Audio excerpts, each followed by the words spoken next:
Hi. Hello, hello, hello. I hope everyone's having a good morning. Hopefully, my Wi Fi isn't too messed up because it's like kind of saying that it is. So, if you're in the chat and you are having any issues with the stream, please tell me. Please, please, please tell me. Don't forget to like, don't forget to subscribe. Um, don't forget that you can also join the spiritual channel, Queen the Mystic. And if y'all are in here, can y'all just type in the chat and just say hi for me? Um, Also, I'm branded with Glow Melanin. They're a skincare company, black owned. They use turmeric. They use all this wonderful stuff. It's like an all natural skincare brand. I got a new code, so you can use the code Queen15, and you can use that for, I believe, 10% off or 15% off your purchase with Glow Melanin. The products, I actually really, really like them so far, so please check that out. Also, you can check out the Patreon. I have that linked in my bio. We talk about dark femininity. Also, if you are in like any type of S work or you're trying to freestyle, etc., etc., I give tips over there too for you to increase your bankroll and your bank flow. Okay. Uh, and then also Womanizer self pleasure toys. If you are into those, you can use the code AFF Queen, and that will also get you some money off for some self pleasure toys. All right, we're done with housekeeping. Now we can get into the content. So, the reason why I wanted to talk about this is because I get asked really often if I want to get married, or like if I really had a time in my life where I wanted to get married. And I would say 98% of my life, I never wanted to get married. And it still stands today. I never see myself as a wife. I never really seen myself doing wifely duties. I've never wanted a wedding. I've never liked going to weddings. I actually would dread going to weddings. It just was something that I never wanted to do. And a big reason why I never wanted to become a wife is because I didn't want to look the way that wives look. All right. If you're a wife and you're watching this, it's no disrespect to you. I'm not making this content to be offensive to anybody. And I'm also not trying to say that if you're a wife, you're automatically unattractive or automatically ugly. I want to make that very clear. That's not what I'm saying.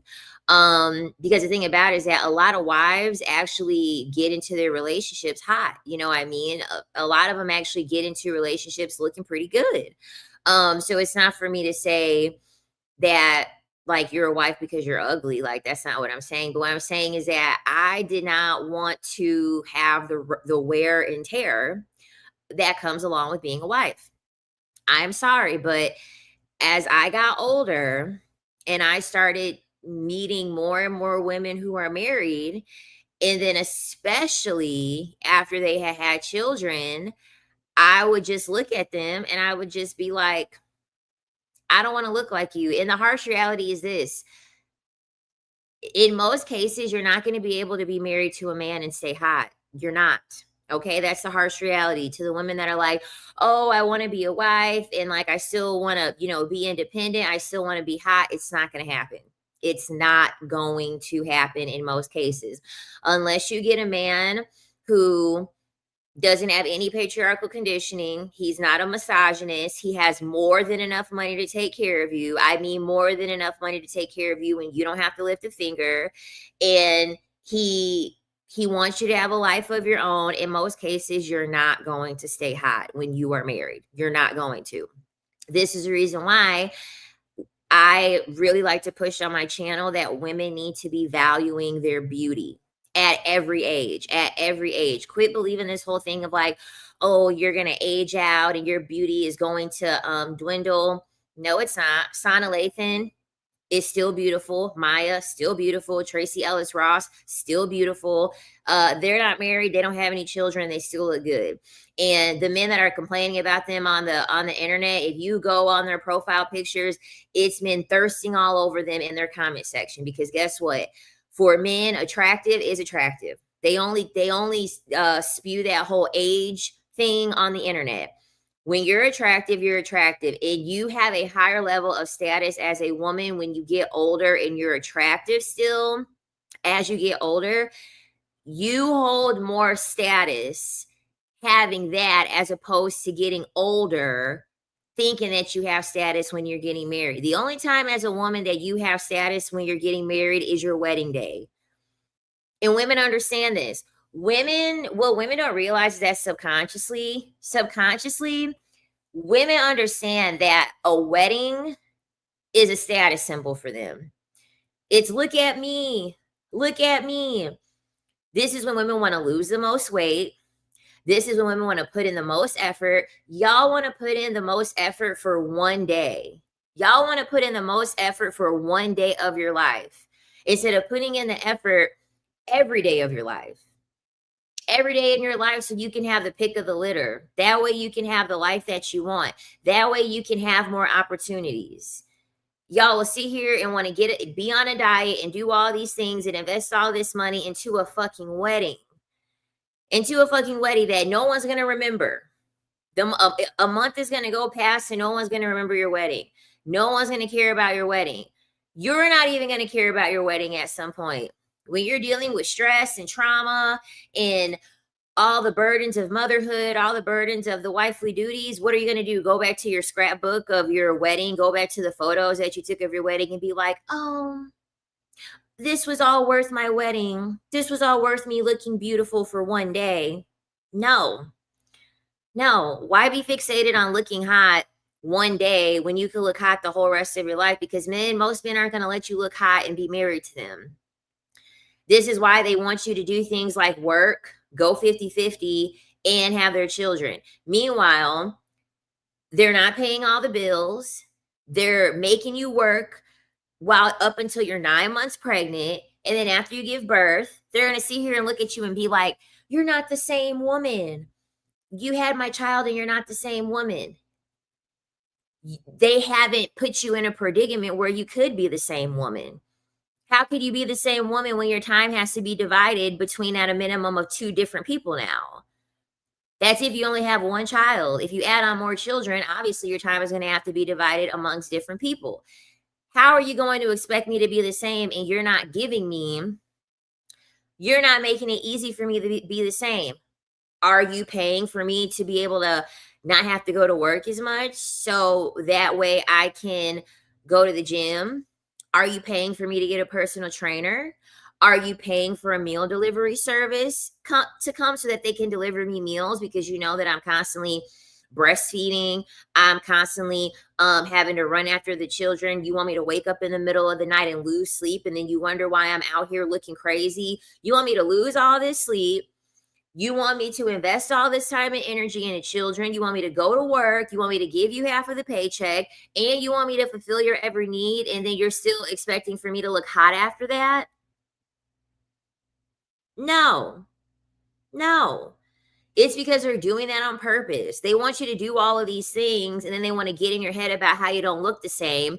But the whole situation is different. Your whole life has done a 180. Because they've siphoned all of your energy. They've siphoned all of your time. So for me, looking at my future being a wife, I knew that in most cases, that's what my future was going to be. And because I love my life, how it is now, I have the leisure, I have the time, I have the finances. I can look hot. I can feel good. Like, I know the work that I'm putting in. I know how I look. I don't need to have the validation from a man because a lot of the time, women that don't care. I talked about it yesterday on the live stream. Yesterday.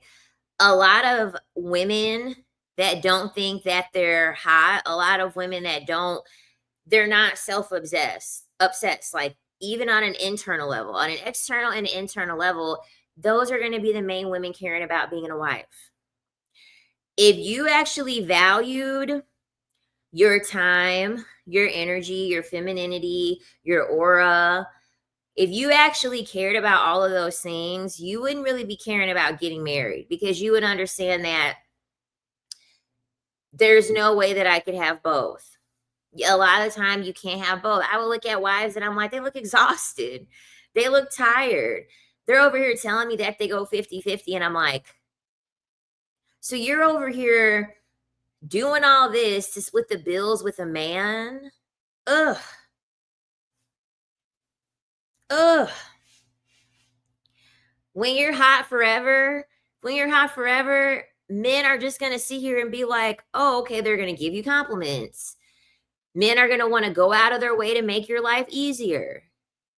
They're going to go out of their way to make your life easier just by you existing.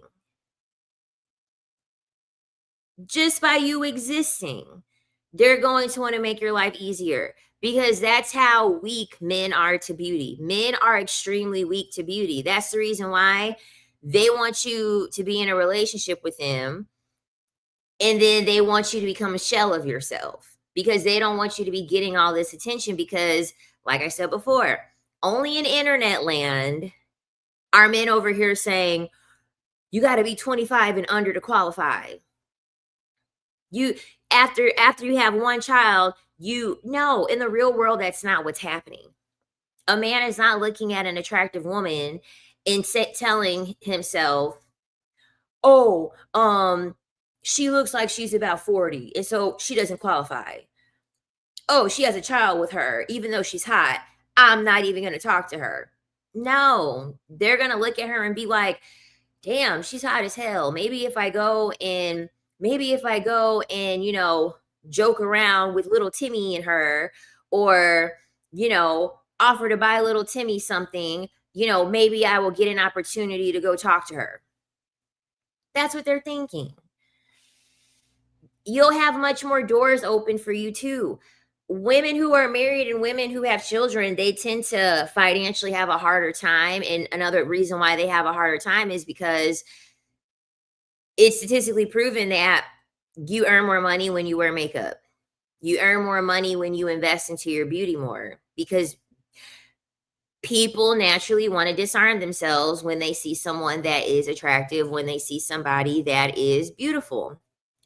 Even my first job out of college, I mean, don't get me wrong, I definitely belong there. Let me not even talk down on myself like that. But on paper, most would say that I really had no business working at the prestigious place that I got to work at for my first job, especially straight out of college. But I had connections, and it just so happened that the two men that were interviewing me, they thought I was attractive. And so they ended up giving me the job, and like, I wore my makeup. I made sure that I looked super, super cute. As soon as I sat down at the interview and I saw that it was two men interviewing me, ciao. And then after I got my second degree, there was a male manager who knew I was graduating, and he was like, when are you going to be done with school? He was like, I had an interview and everything. And he was like, he clearly was attracted to me. And he was like, are you almost done? He interviewed me. He had given me a job offer. They were going to wait for me to like do all my credentialing, but I had just happened to get another job offer where I didn't have to have my credentialing yet. They were going to give me a year. So I was like, I'm ready to start making money now.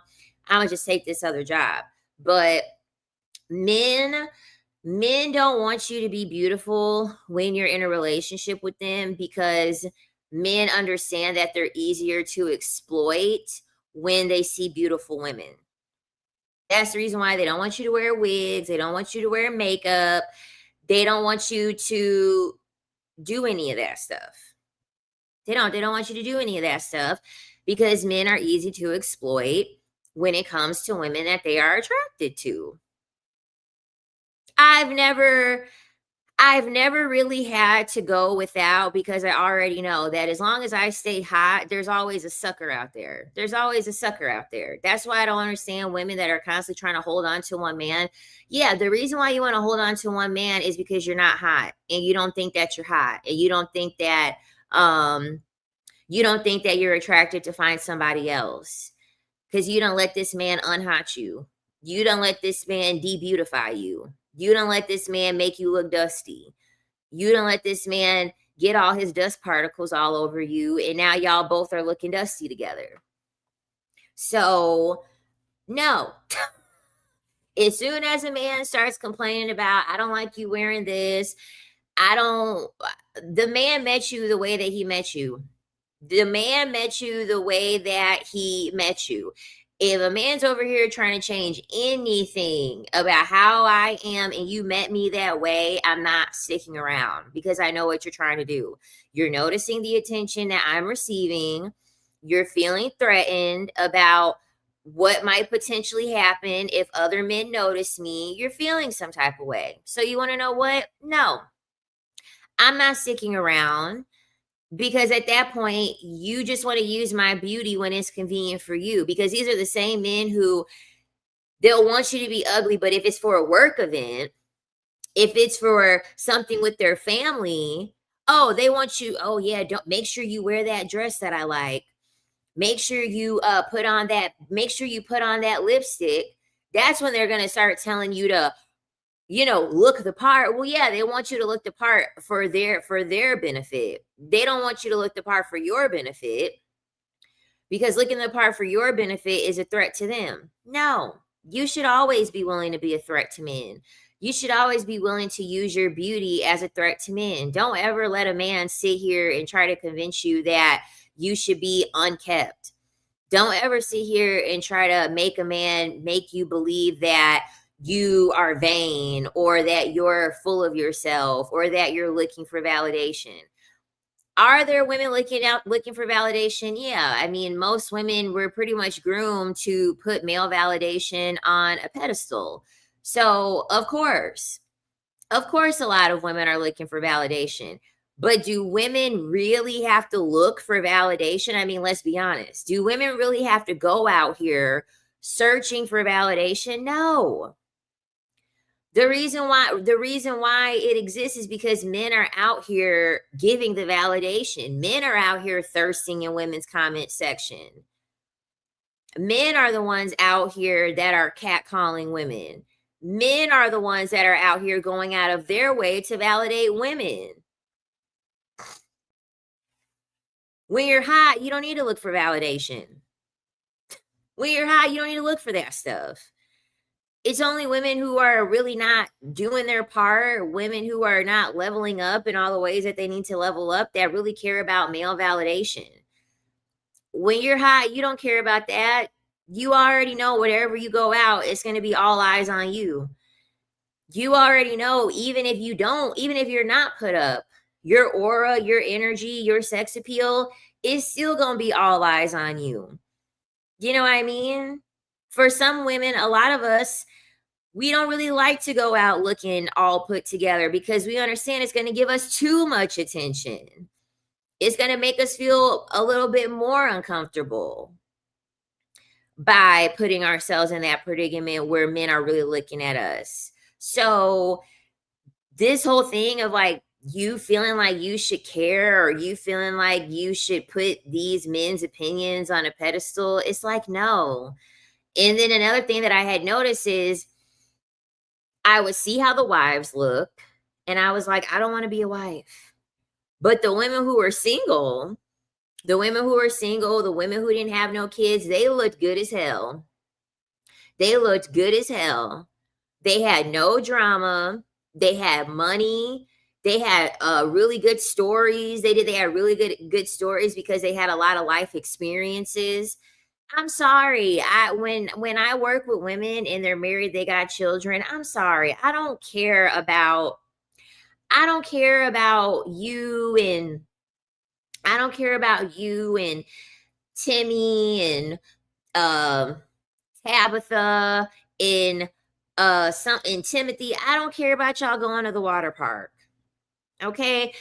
I don't care about y'all's first day of school. All right. I don't care about that. I don't care about um you and your husband, doing so and so. I don't care about that. You know what I mean? And then another thing too, I remember I would work with women.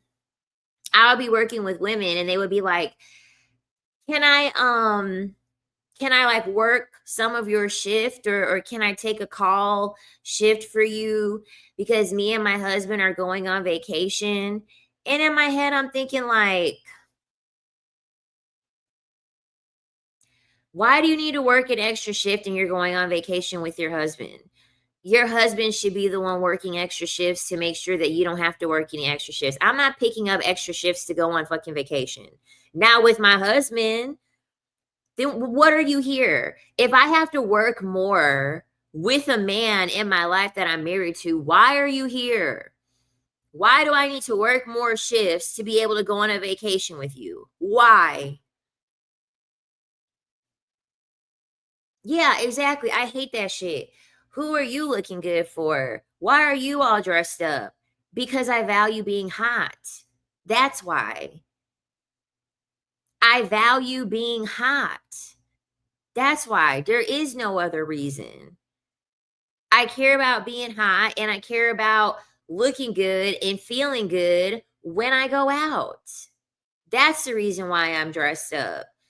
That's the reason why I look good.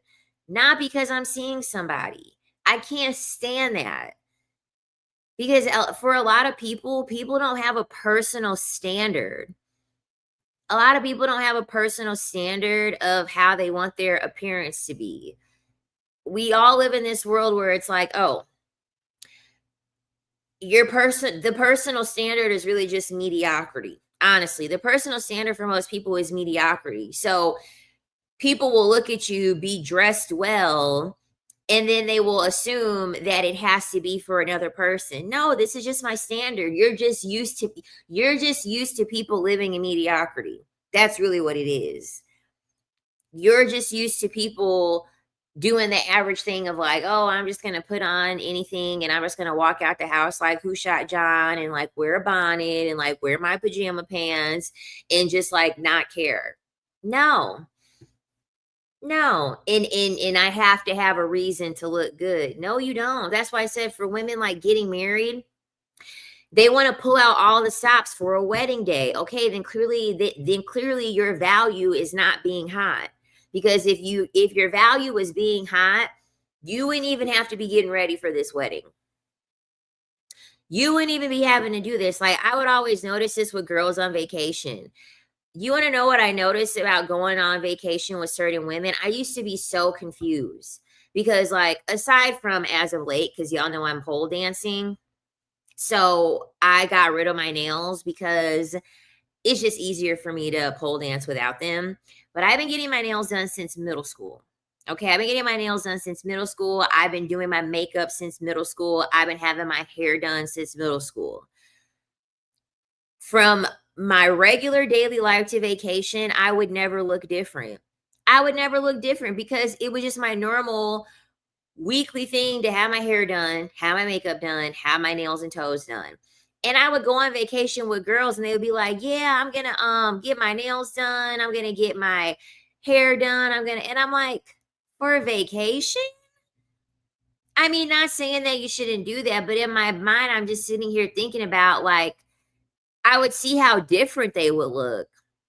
I would see how different they would look, and I'm like, "Why isn't this your standard? Why do you have to have a reason? Why do you have to have a big reason to wanna get your hair done, get your nails done, and lose weight? Why does it have to be a vacation? Why does it have to be a wedding? Why isn't this just your life standard? Why isn't this just your life value? This is the whole stay ready so you don't have to get ready." Just start with the value system now of like, I'm going to look my best. I'm going to invest in my beauty. I'm going to make sure that I'm out here looking the best that I'm out here able to look so that you don't have to wait for a vacation. You shouldn't You shouldn't be living a life where you got to wait for a wedding or wait for a vacation for you to want to put your best foot forward. And the thing about it is that my thing about it is this, you can also do these things on a budget. You literally could get press on nails for like $12. Get the glue and keep the glue. Press on nails for $12. The dollar store has makeup. They sell really nice synthetic wigs online for like $30. If you ain't got a lot of hair, all you gotta do is put your hair in a ponytail. If you got a lot of hair, go to an African lady and they'll braid your hair for $50. You literally can be very, very attractive. You literally can beautify yourself for like literally I would go as far as to say under $100. At most $100. You need a new wardrobe, go to the biggest major city that you can go to and go to their thrift store. Go to their thrift store. Go to a major city and go to their thrift stores and start thrifting. I mean, there really is, yeah, Amazon sells wigs. There's really no excuse. There's really no excuse. You can live a life where you're just like, you want to know what? I got everything. I got the means for me to go look good. I'm going to go on ahead and I'm going to look good. So please don't like go your whole life waiting for events and waiting for, situations in order for you to decide today's going to be the day that I decide that I'm going to be hot. No, you literally could just start now. And don't let no man come into your life and unhot you. Oh yeah, Macy's does have good clothes. I used to shop at Macy's a lot, but I have too many clothes, so I haven't been shopping in a minute, okay? As a matter of fact, it's time for me to purge. It is. It's time for me to purge some things. Honestly. Honestly. No, women should look good for themselves and a man should look good for himself. That's the issue. Stop trying to look good for other people. It should be your value system for you to look good. If you decide that you're going to look good for a man, what if that man decides to leave you? What if that man decides to cheat on you? Then you're going to sit here pissed off, angry, upset, feeling slighted because you're using an external source to motivate you. Even with certified personal training, they teach you that when you want to lose weight, you have something called intrinsic value and you have something called extrinsic value. People that have their value system based off of extrinsic value, they have a very hard time either losing the weight or keeping the weight off. This is why I said doing things for, I want to look good for my wedding. I want to look good for vacation. That's extrinsic value. It has to be intrinsic. It has to be a deeper reason. There has to be a deeper reason why you want to do these things. There has to be a deeper reason why you want to do these things. Looking good for your partner ain't going to cut it. Looking good for your partner ain't going to cut it because guess what? This is why these wives are out here looking busted. I'm sorry. This is why these wives are out here looking busted because they get in the relationship hot. They let their looks go.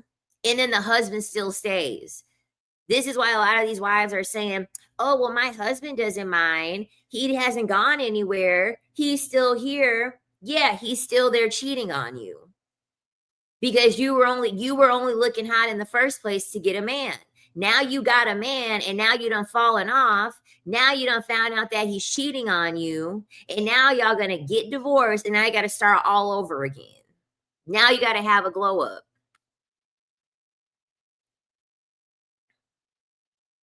Now you got to have a glow up because you got too comfortable because you didn't have it as a part of your internal value system that you want to look good. You should want to look good because God damn it, you should want to look good. You shouldn't want to look good for another person. That's weakness. That's codependency. If you're out here doing anything with the thought of another person in mind, you're codependent. That's a sign of codependency. I had one guy who I was in a relationship with, and he was like, "You dress so well, and because you dress so well, I want to start dressing. I want to start dressing better for you." And I said, no, no, you don't. I don't want you dressing better for me. I don't want you dressing better for me. I want you to dress better because you're deciding that you want to dress better. Because what's not going to happen is I don't want nobody going back saying, I did all this for you and da da da da da da. I only do something because I want to fucking do it. I don't do anything that I don't want to do. I don't ever do anything in hopes that I get a return on an investment from somebody. I'm not doing that. No, I'm not doing that. That way, if things don't work out, you don't have to sit here and be upset at yourself and say, I gave them all of this. I did all of this for him. I did all of that for the. No, you don't have to do all of that. You don't have to do all that. Dusty did a review of the viral TikTok of women glowing up after divorce. The changes were crazy. Men really do make you ugly. Yes. And men will sit here and say, "Oh, my wife let herself go." Okay, yes, she did let herself go. That is a fact, but you're also not adding on, you're not discussing all the things that you are adding that you added on her plate during the marriage. Like, women are supposed to just stay beautiful through working 40 hours a week, working until they're 9 months pregnant, going 50-50, getting pregnant, having the childbirth, being the main caretaker for the child, still having to work, still having to deal with the emotional lack in their relationship, having to deal with if there's any infidelity. You're expecting women to still look beautiful after that? You're expecting women to still look beautiful after that? You're out of your fucking mind. Men literally want to drag you through the pits of hell and expect you to not come out with a burn. They literally want to drag you through the fire pits of hell, and they're expecting for you to not have a single fucking burn. Absolutely delusional. No.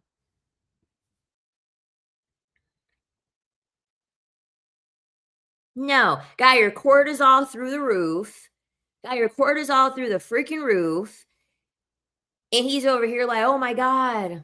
Oh my God. Like, I'm over here doing the same amount of cardio that you're doing, and I'm losing all the weight. Not even factoring out the fact, like, you are over here stressing this woman out. Of course she can't lose any weight.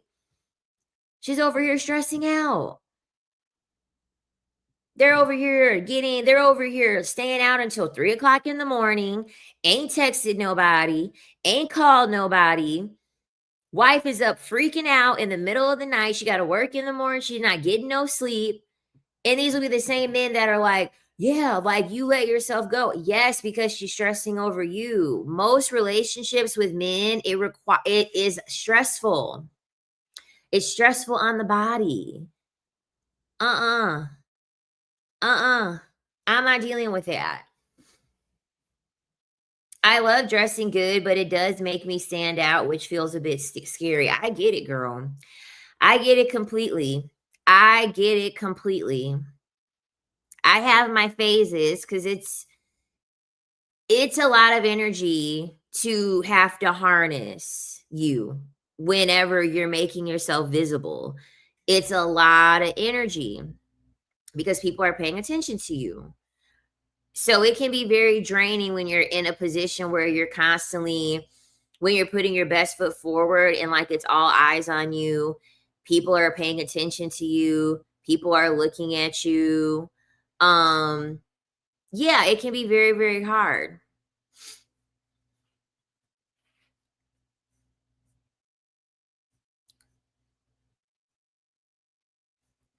I wear perfume and makeup even when I'm at home. I know that's right. I know that's right. If they aren't stressing you out, they're boring you to fucking death. Oh, I know. There was one guy, I thought we actually were going to hit it off. I actually thought that we were going to hit it off, and he was so boring. He he just wanted me to carry the conversation, and I just was like, if you're not talking, then like nothing's gonna be said because I'm not gonna keep talking. I only talk long bouts of time when money is involved. Okay. I'm not about to fucking talk hours on end. Sorry, how do you deal with it feeling scary, looking good, getting all that attention? I don't make any eye contact with people. I don't make any eye contact with people. And in my brain, in my mind, I like to create a field. I like to create a field where you can look at me, but like my energy will repel you. Like you'll be intimidated by me. Like the goal, at least for me as a woman, is that beauty, you want your beauty to be so captivating that you are intimidating. You want to look intimidating.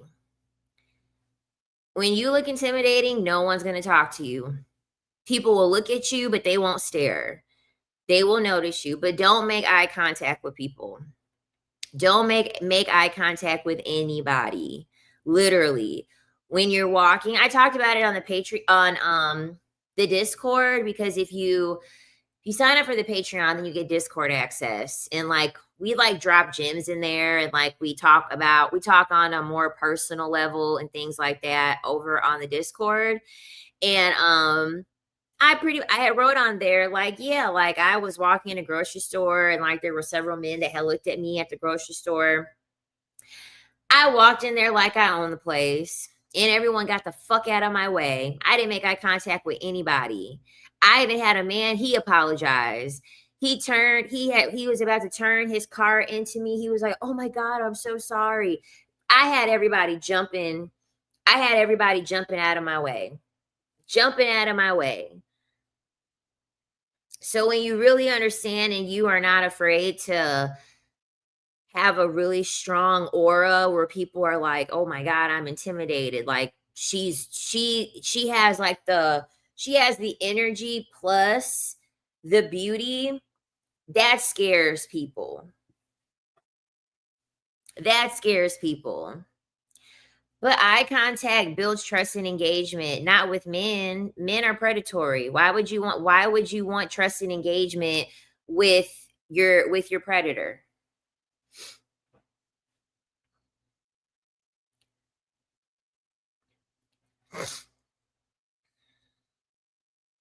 Why would you need trust and engagement with a stranger that you don't if you don't and you don't even know if he's a S offender, if he's unalive somebody, if he's a S trafficker? Why would you want to make eye contact and build trust with somebody like that and you don't even know?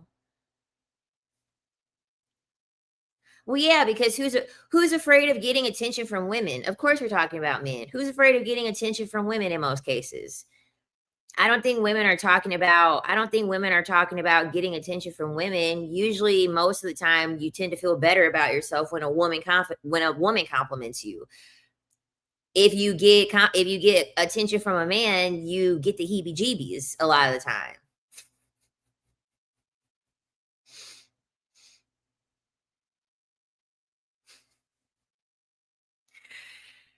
How do you deal with even being looked at and getting attention by thinking that I'm better than the person that's looking at me and giving me attention?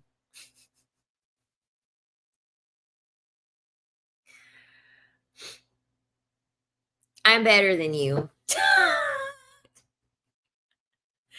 I just automatically think I'm better than you.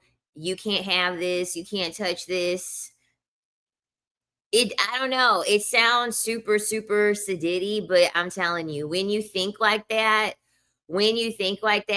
a lot of men, especially, they're gonna think twice about wanting to approach you. Like I said before, it's wanting to own the thing of intimidation, to be willing to own the fact that you're going to come off intimidating.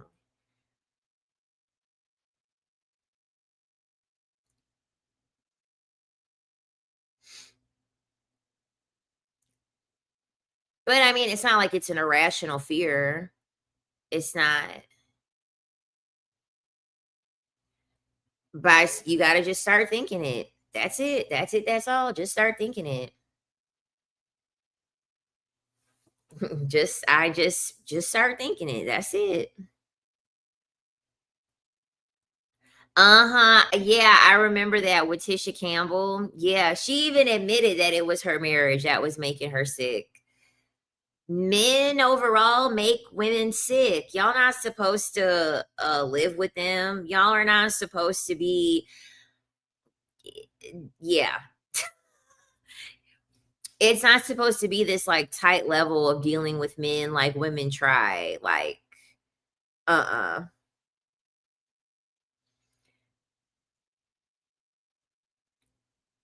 Yeah, because men think that bubbly social personality, they look at that as energy to steal.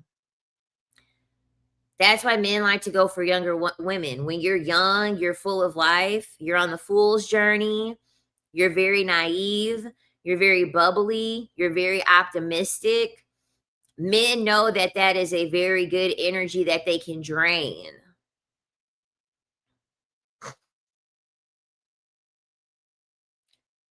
So when I go out and I see people looking at me, I don't like I'm not going to smile. Um like I'm really not going to, yeah, I'm really not going to do anything. Honestly. I'm not going to do anything.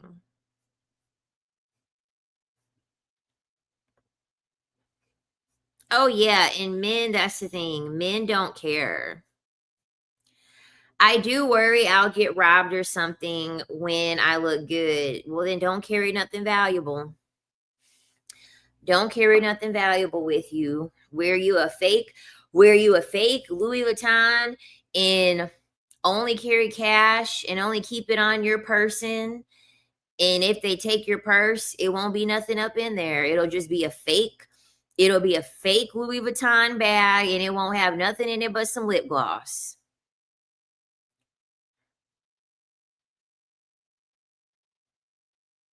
And girl, where are you going out where you think you gonna get robbed? Go out where the wealthy people are. Go and wear your nice stuff where the wealthy people are. That way you blend in. That way they don't look at you. That way they don't look at you and think that they can come up on something. Don't be going to the Walmart. That's another thing too. Obviously, you have to have discernment. Don't be going to the Walmart with your best dress. Okay, don't be going to the Walmart with a full face beat. You know what I'm saying? Like obviously you have to make you wherever you're going, obviously you have to make it kind of match a little bit because the thing about it is this. If you value your skincare, like if you really take care of your skin without the makeup, and like you put on something cute, like you could just put on some joggers, some clean gym shoes. And here's the thing too, your body, okay? A fit body, chow, a fit body is gonna, that's already a status symbol. So it's like having clear skin. Clear skin is a status symbol. Nice, white, straight teeth, status symbol. Healthy hair, status symbol. So, do you have to like do all of these things if you don't want to do all these things? No. Just invest in your layers. Invest in your external layers, your skin, your teeth, your hair, your nails. You don't have to add more. People will know. People will look at your skin and be like, "Okay, I could take care of that. She looks that I could tell." You know what I mean? Of course, you gotta watch your surroundings and you gotta stay on point. I was kinda being, like, sarcastic. Wasn't really being literal. Oh, I can't tell you the last time that I went to Walmart. I can't tell you the last time that I went to Walmart.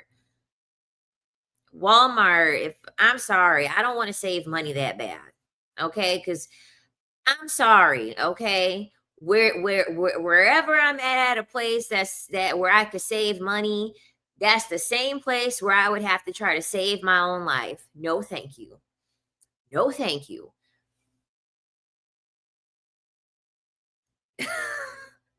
I avoid that place at all costs. Uh-uh.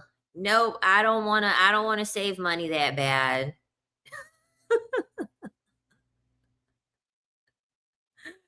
I don't wanna save money that bad. No, thank you.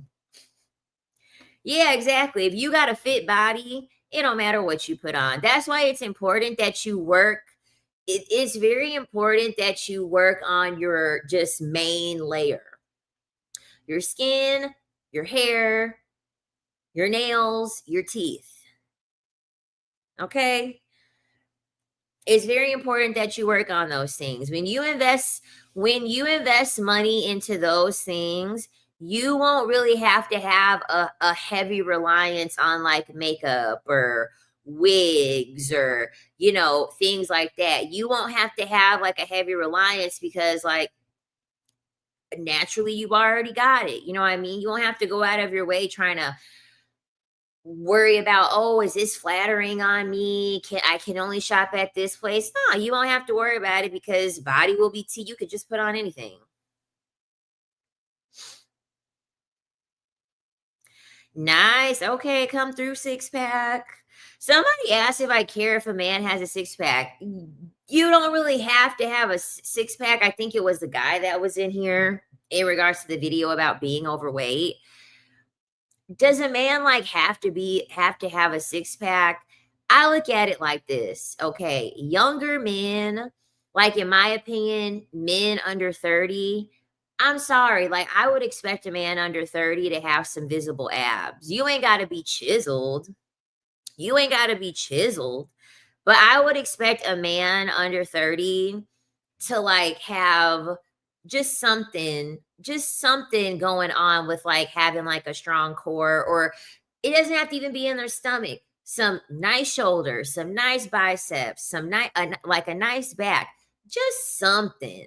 You know what I mean? Just something. I should be able to look at a man and see some visible muscle. That's my thing. As you get older as a man, you should have some visible muscle somewhere.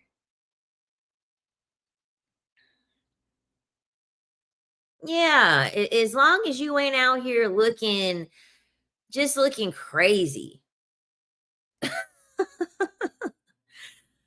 You know what I mean? Women ain't over here saying that you can only be 12% body fat, 10% body fat. Ain't nobody saying that, but it's just like, yeah, like some muscles would be nice. You know what I mean? Some shoulders would be nice.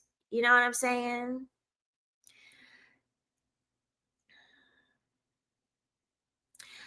What if you're an attractive woman with social anxiety? I still kind of have social anxiety from years of bullying, but now I'm building my confidence and people compliment my sense of fashion. I love that.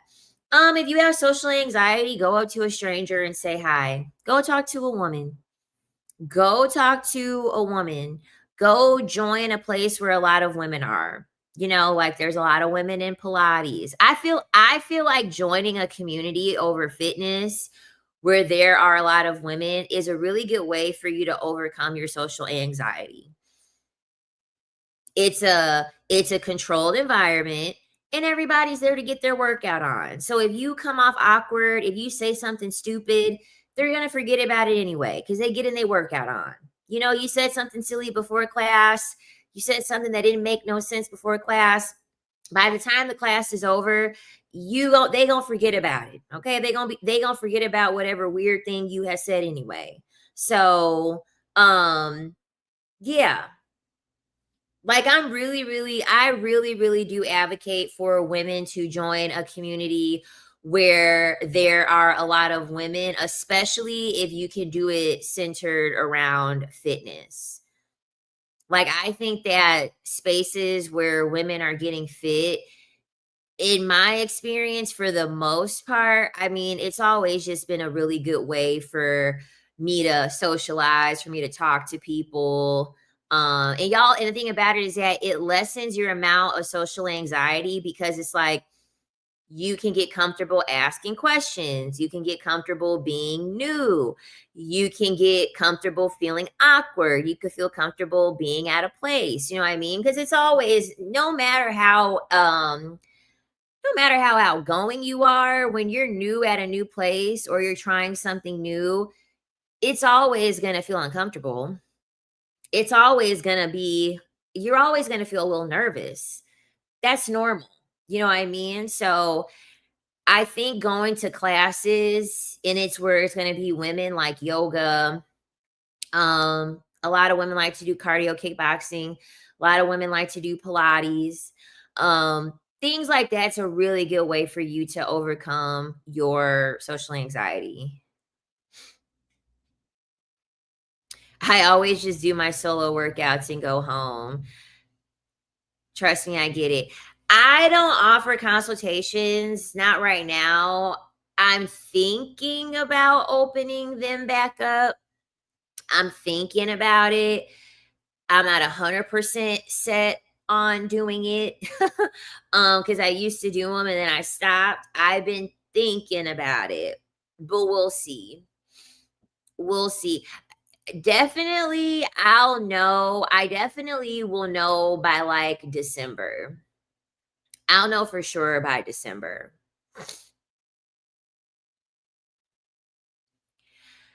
I had a guy, I had a man, he goes to the same chiropractic office as me, and the chiropractor, as I was waiting to get adjusted, the chiropractor was asking the guy about, like, his daughter and how his daughter's doing, because I guess his daughter just went off to college, and you wanna know what the father said? The father had said he said, "Yeah, she's doing good at college and she's getting along great with her roommates."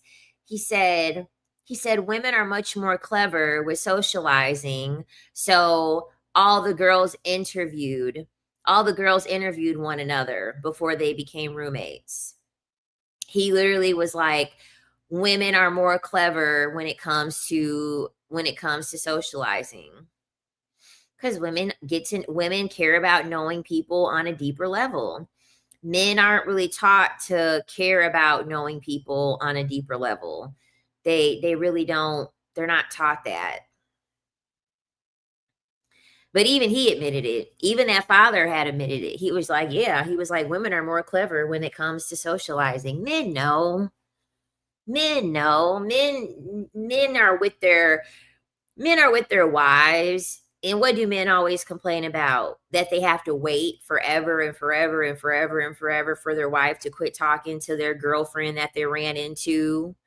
Um, that they ran into because they're over here listening to what they're talking about, and the man sitting there like, I don't know any of this I don't know any of this stuff with like my friends or whatever. Like there was a meme and it was like a couple, and the girl was like, no, it was like her boyfriend, and the boyfriend was like, yeah, so Matthew and Tara ended up breaking up.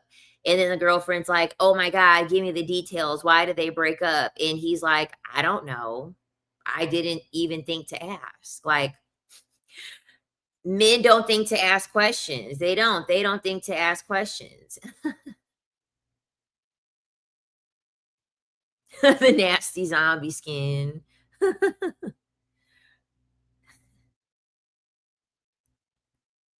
Yeah, a lot of men are socially awkward. A lot of them are socially awkward. It's just like, what's up there? What's up there? What's going on? And trust me, I definitely know men can gossip. They definitely be gossiping for sure. For sure. And like my thing is this, like I'm socially awkward because I mean, I haven't been diagnosed, but like I definitely would believe that I'm neurodivergent and got some ADHD in there too. Um so I always feel different. I do. I always feel different with people, but you have to learn how to alchemize your energy. Like if you're autistic, if you're on the spectrum, most people that are on the spectrum are very smart. Um I like to find ways to be clever. Like, I like to find ways to just be, like, clever and witty and, like, make it humorous, and people really like that, you know what I mean? When you're really clever and really funny with it, people love that stuff.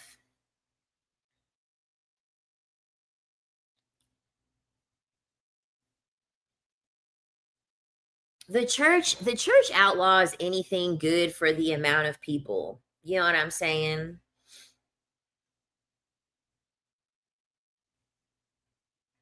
And the thing about it too is that with, men the thing about it too with men, how men are conditioned, a lot of men have conversations with other people and they're listening they're listening to size the other person up. Women aren't thinking like that. So men are constantly on guard when they're in a conversation because their whole thing is like, how do I dominate the conversation? How do I assert myself in the conversation? How do I come on top in the conversation? That's where their mind is going. And so this is why for a lot of men they can come on very socially awkward because they're they're not personable in a conversation. You know what I mean? They're not personable in a conversation. Like, you will state a statistic. You'll state a statistic and they just will say some like outlandish thing about a statistic that you have given. Like, it'll be rooted in fact and they will argue this statistic. And it's like, okay, you don't want to learn, you don't want to dismantle like why this is a statistic, or what could be impacting this, or what could be changed for you to change the statistic. Like, they just only want to have the conversation surrounded around something with the thought of like, how can I win this? How can I win?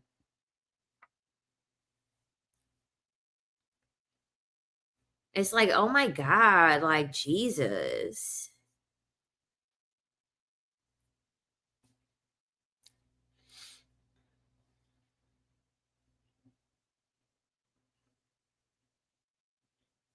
I don't know why she was looking at me so much. I didn't even say anything. Meanwhile, it's body language and vibe. It's yucky. It's like whole time the girl was looking at you because she thought you were a creeper or she hated your outfit.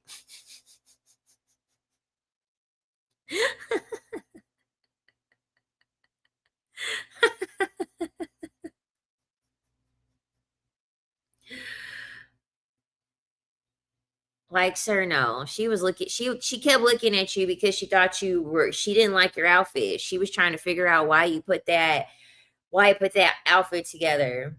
Oh yeah, that's a good one. Acting in theater classes is good too. Acting in theater classes is good too. Would you date men who are anime obsessed or make anime and gaming a huge part of their identity? No. No. I'm not dating a man who's obsessed with something. I'm not dealing with a man that is obsessed with something that doesn't help to improve him and like heal him in some type of way. Like, anime can be, I'm not saying that it is, but like anime, like it can be highly sexualized of women, or yeah, it can be highly sexualized of women.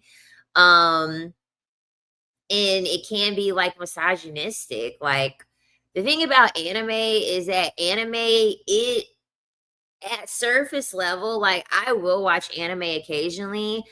Surface level, the mild anime, it can be good. But the thing about anime is that it can go so far, like the hentai and stuff like that. It can go so far into another realm that I'm just like, okay, there's no way that you're watching anime and like you're just watching this, like you're just passively watching this. Like, no, like you're looking at this imagery of women like this in because you don't have perfect like You don't have perfect orange breasts and like a waist that's 12 centimeters and like these, like, it's crazy.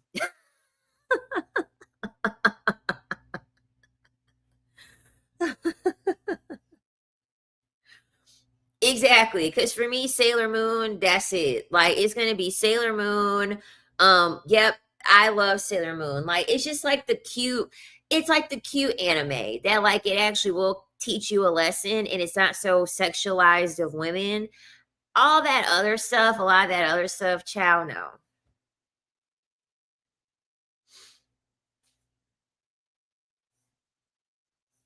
Yeah, and the reason why they want to be interviewed is because all they men want to be interviewed because they have to read off script. That's how I know that for a man, like when a man doesn't know how to be all that social and a man cannot be like quick on his feet in conversation, I'm always leery of men like that. Cause I'm over here like, okay, you want me to ask you questions? You're over here trying to, you must be over here trying to curate these answers to these questions that you are pretty confident that I'm going to ask.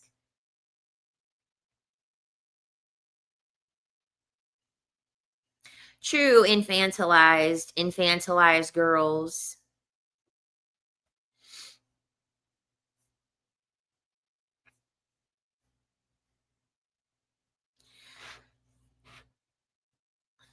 Weaponized incompetence will never work on me.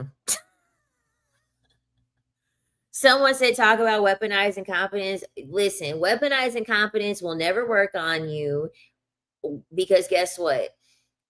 I'm always going to say that a man is stupid to his face and call him dumb as hell. I don't know where the dish detergent is. Look under the sink, dumbass. I don't know. I don't know how to undo the stroller. Go get the manual. Go get the manual, dumb fuck. Like I'm gonna be mean to them. I'm gonna be mean to them and shame them. So that way they don't ever ask me that shit again. I've never had a man use weaponized incompetence with me because I don't tolerate stupidity. I don't tolerate stupidity.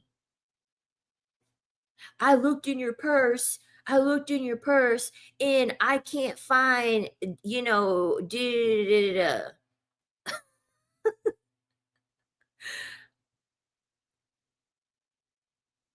Mike, do you have cataracts now? Do we need to go get you fit? Do we need to go get you fit for glasses? I'm gonna throw it back in their face every single time. You can't find what's in my purse, but you sure can read the fast food menu from your car. You can't find what's in a purse that's right in front of you, but your fat ass sure can't read the menu. The McDonald's menu, you know exactly what's on that menu.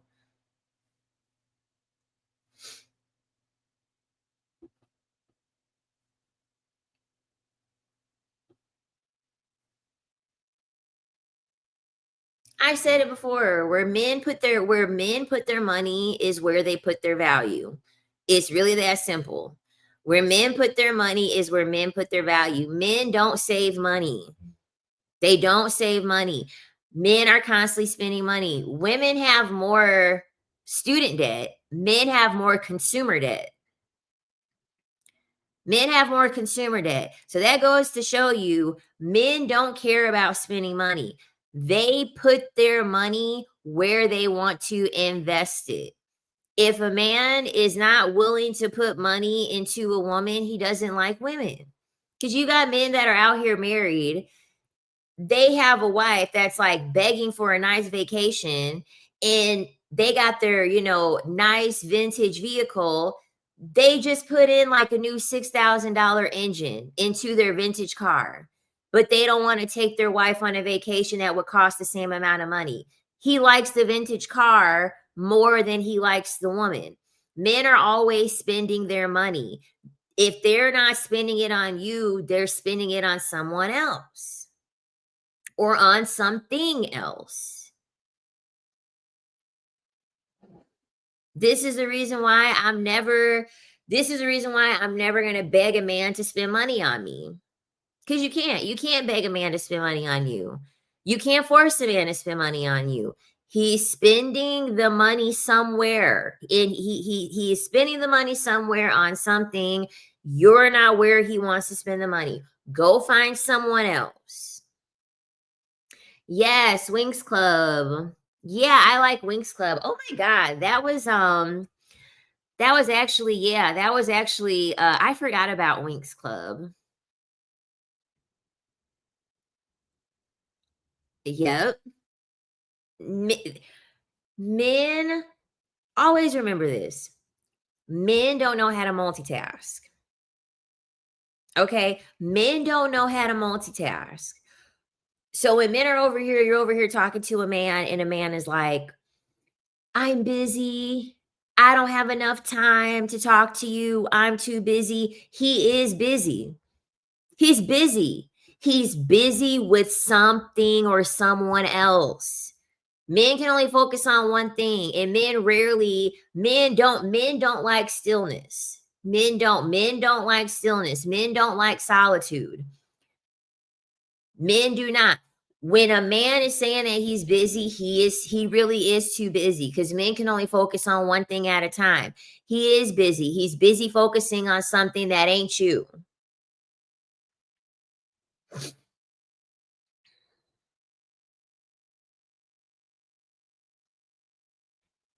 Ooh, I did a fashion show for Indigenous Peoples Weekend and got little reaction from men. Do they want to be the ones in dresses? Yeah, most likely. Most likely. They're like, why is she up there? Why is she up there getting to model? Like I said on the live stream yesterday, we got men that are fucking standing on top of the bar at clubs. Like, they really, really want to be the women, and the reason why is because the reason why men are mad is like what I said earlier, it's always a sucker out there. It's always a simp out there, whatever you wanna call them. And honestly, I don't even wanna call them a sucker or a simp. It's always a man out there that likes women, and he wants to display that he likes women. That's really what it is. That's really what a simp and a sucker are. Men that like women and they want to display that they like women. It's always going to be men out there that they're going to spend money on women.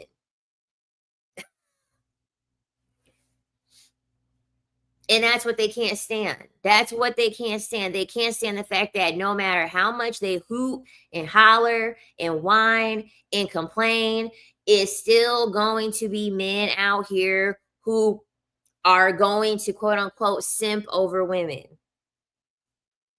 And there's nothing that they can do about it.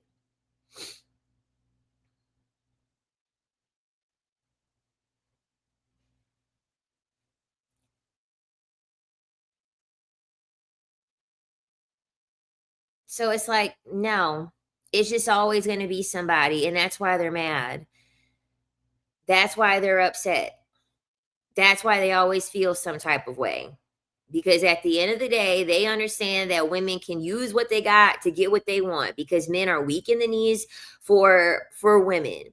Men are weak in the knees to want to still get some approval from women or deal with women. Like, wherever a man is lacking, one of the first things that he believes that he can do to fix it, let me get a woman.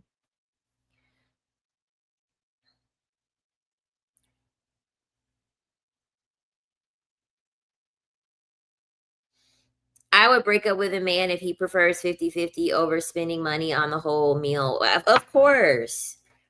A child, huh.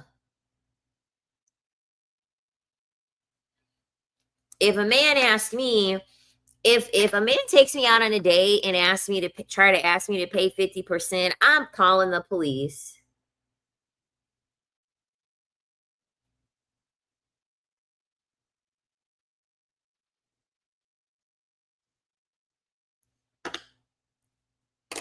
I'm calling the police.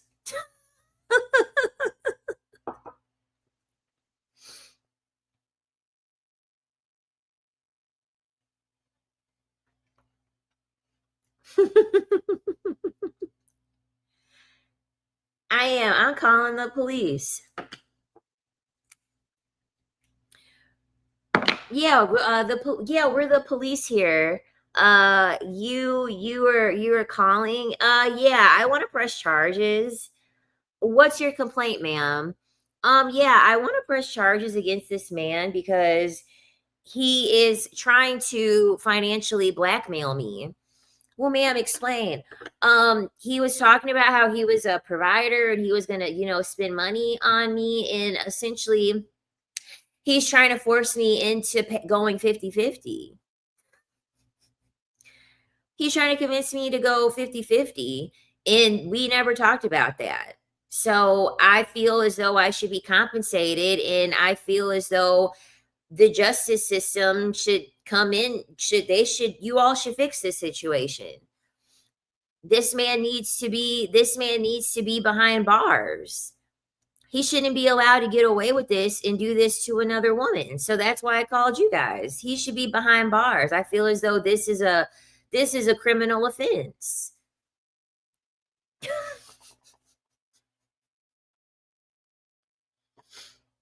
I feel as though I should be entitled to compensation. I may have to call my lawyer. I'm already in emotional distress because he fixed his lips to even say something like that. Yeah, exactly. Thank you. Thank you, thank you, thank you. Like, yes, like, no, I'm getting the authorities involved. I'm getting the authorities involved if you think you're going to ever ask me to split half of the bill on a date. Like, no.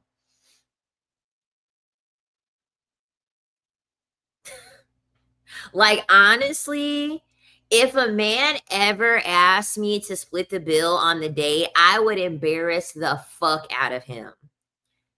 I would embarrass the fuck out of him. I would be hooting and hollering and screaming. I would be pretending like I had a seizure. I would be doing everything possible to embarrass this man and make him look so bad that he's like, you know what? I got no choice but to pay this bill. I'm trying to get up out of this situation. I'm trying to get myself away from this girl.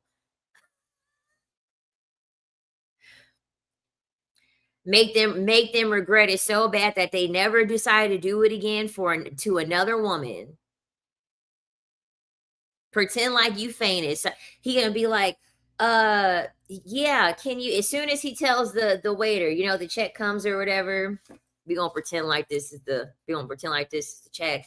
Okay, this is your check. They flip the check down or whatever, and he gonna sit here and look at the check. Okay, so the total is 117, and so that means that we're gonna split it, and so that's gonna be $56 for you to pay.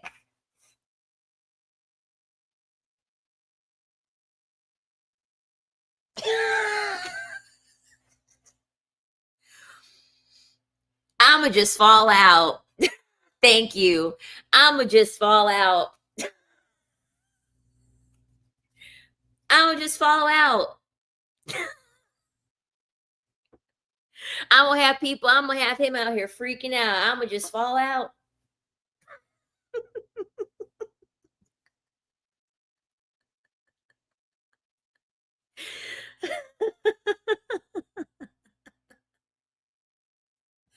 Like, nope.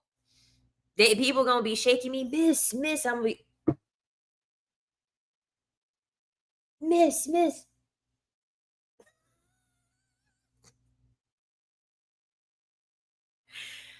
Get the ambulance to show up and everything. I'm not paying shit.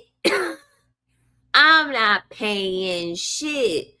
This will be a date that you never forget. I'm not paying a goddamn thing.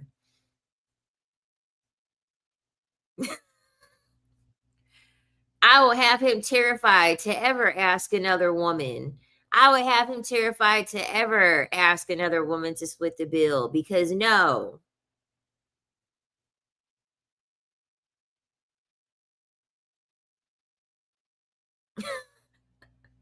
Exactly. Exactly. Like, nope, I gotta go. I gotta go. I'm gonna either get up out of there and not pay at all, or either I'm gonna stay in the restaurant and I'm gonna embarrass him to the point where he will want to flee. He would want to flee at that point. Either I'm fleeing or I'm putting him in a predicament where he would want to flee. Because no, pay the bill and get the heck up out of there.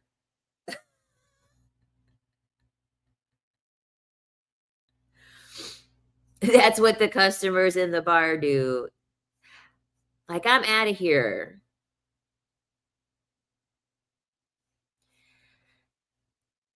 And there's women out here that's thinking that this is what kills me about the whole. This is what kills me. I can't stand it when women are like, men are people too, and we are equal, and we're all humans, and we're all meant to love, and we're all meant to be empathetic and have compassion and love one another. And I'm like,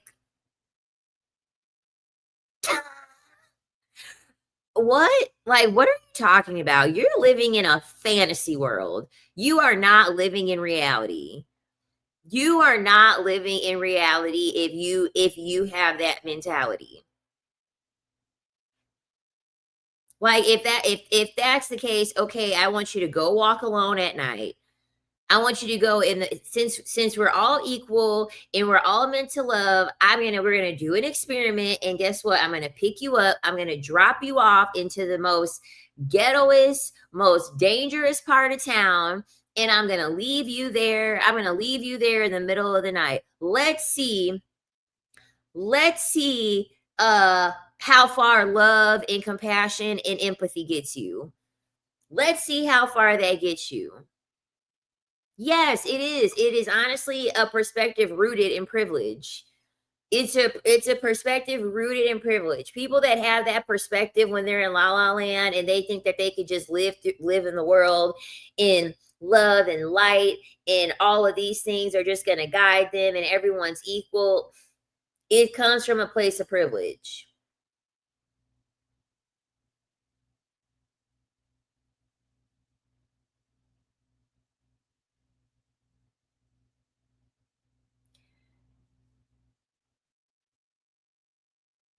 In order for the feminine to rise, the feminine has to be pushed to be angry enough. Once she's angry enough, then it'll get to the point where she'll be feared so much that people will just worship her. But women aren't angry enough. Women won't tap into their rage.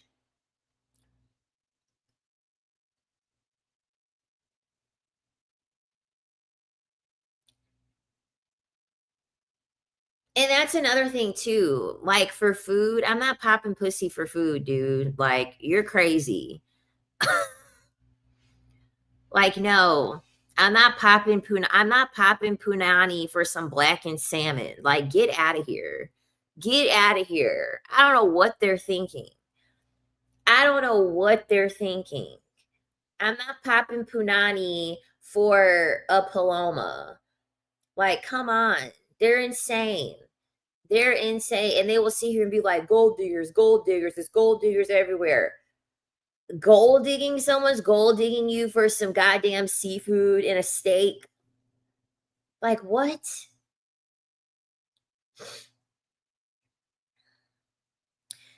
I agree. I work in healthcare. I work in healthcare. I would have so many women complain to me and talk to me about how they would be in pain, and how like the male doctors would just like write them off and be like, oh yeah, like they're a drug addict and they're this and they're that. Chow. This is the reason why, like, I do my best to stay up out of the hospital.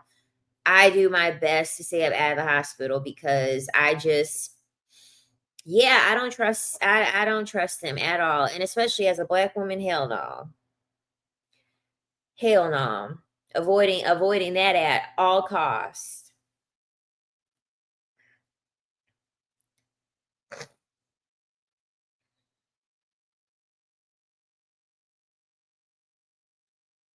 Right. I'm going to love one another. I'm going to lead with love and light. It's like, oh my God. that talk just gets me. When people talk like that, I instantly just get annoyed. I'm like, what a privileged life you have to have not ever been through anything. Or to the thing about it is that they've never put themselves in a predicament to have not gone through anything. That's usually what it is. They've never pushed themselves in a predicament where they had to go through anything.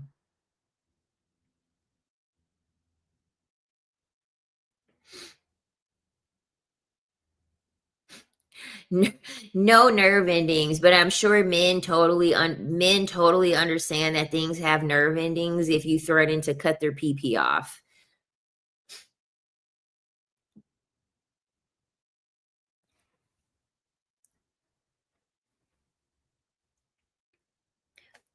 Like cervixes don't if cer and this is the thing too. If cervixes don't have nerve endings, then why are y'all giving epidurals for childbirth? Why are y'all giving pain medication for fucking childbirth if cervixes don't have nerve endings? If that were the case, the women wouldn't be screaming when they're giving birth. They're literally giving birth. The reason why they're giving birth is because their cervix is fucking getting bigger. And that hurts. Just purposely being assholes to women for no reason just because they hate them. When they have the proof right in front of them that, like, that the cervix has nerve endings. That the cervix fucking have nerve endings.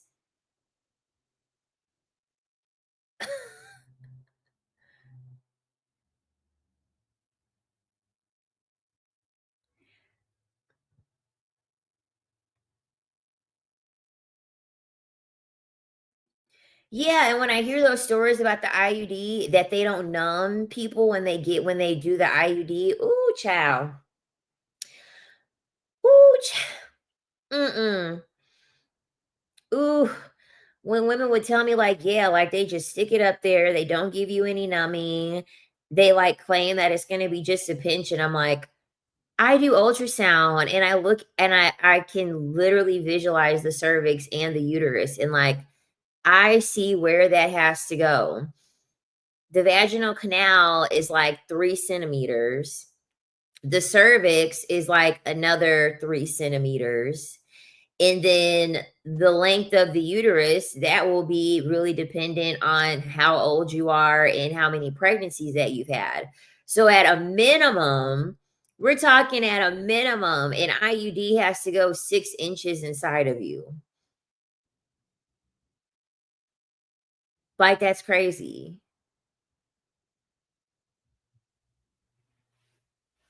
And I'm like, I'm not getting that shit. I'm not putting anything in there. I ain't taking nothing out either. I ain't putting nothing in and I'm not pushing nothing out. No. Mm-mm.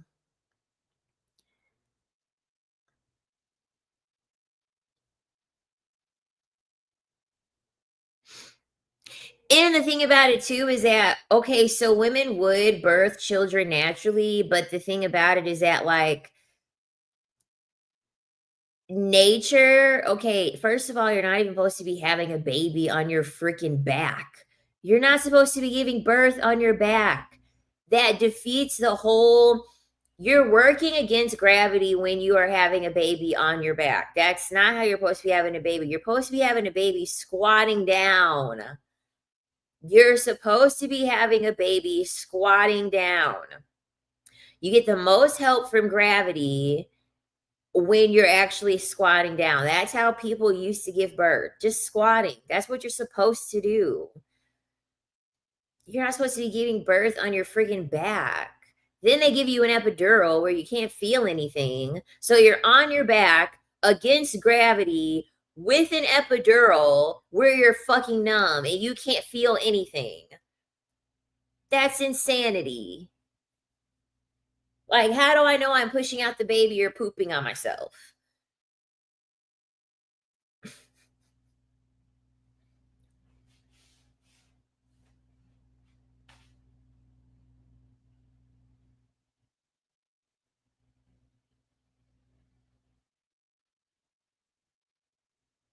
Yeah, because I can believe that because they did put in the Bible. They did put in the Bible that pregnancy was a pretty much a curse. Pregnancy was a curse. Pregnancy is really overall before all of this stuff that like we did, pregnancy naturally is not supposed to be this like horrible thing. That's the reason why they don't want to do things like help figure out like how they can make it easier for women to have an easier pregnancy, because they go out of their way to make sure that pregnancy is painful, because pregnancy at its nature is not is pregnancy, you can look it up. Pregnancy in its natural state is actually not supposed to be painful. It's not supposed to be painful. And when I actually have found this out not too long ago. Pregnancy is actually supposed to be stimulatory. It's actually supposed to be stimulatory. It actually is supposed to feel like a little bit good, because technically you're supposed to technically through your, I guess, pleasure button or whatever, you should be able to naturally have enough engagement with your pelvic like floor where it actually could be like it will actually be stimulating giving childbirth. It used to be like that. They just went on a tangent and disconnected women from their bodies so much that women don't know how to do it. Women don't know how to do it.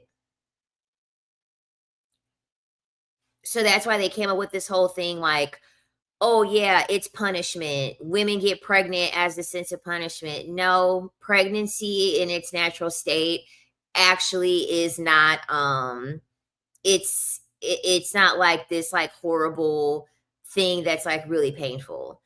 They just purposely cut you off from your body, and they purposely cut you off from like your sacral chakra and things like that. They purposely cut you off that way you don't know how to connect anything.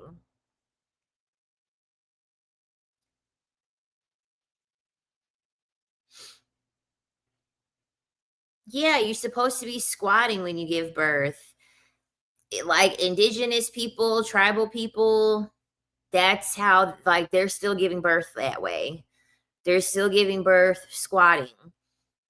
And they're not in you're also not supposed to be in labor for hours on end. You're not supposed to be in labor hours on end. You're not. That's why they talk about, oh yeah, we're going to induce you. There's no such thing as you getting induced. That's once again another thing that's not normal, that's not natural. You're not supposed to be getting induced. You're not supposed to be getting you're not supposed to be in labor for a ton of hours either.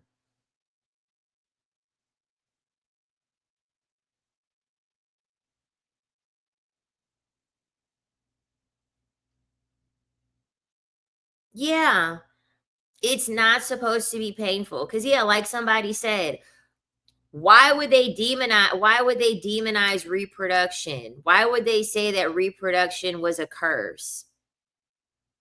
Don't you need people to inhabit the land? Like that's why I said like the book just doesn't make the book doesn't make any sense. And then with the cesarean sections, most cesarean sections are done on a Friday.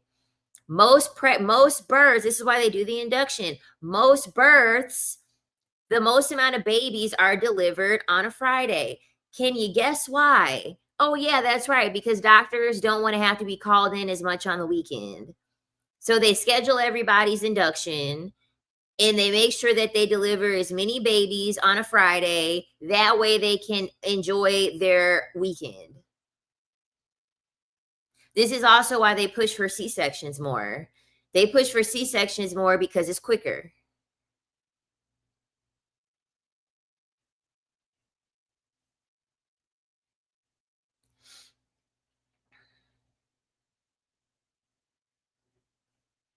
Like literally there's really nothing with well yeah, C-section makes more money because What tool do they have to charge you for you to push a baby out of your vagina? They don't have to charge any tool for that. For you to get a cesarean section, they're charging you for all of the things that they have to use. They got to charge you for the scalpel. They got to charge you for the stitches. They got to charge you for all of that. So yeah, it is more expensive.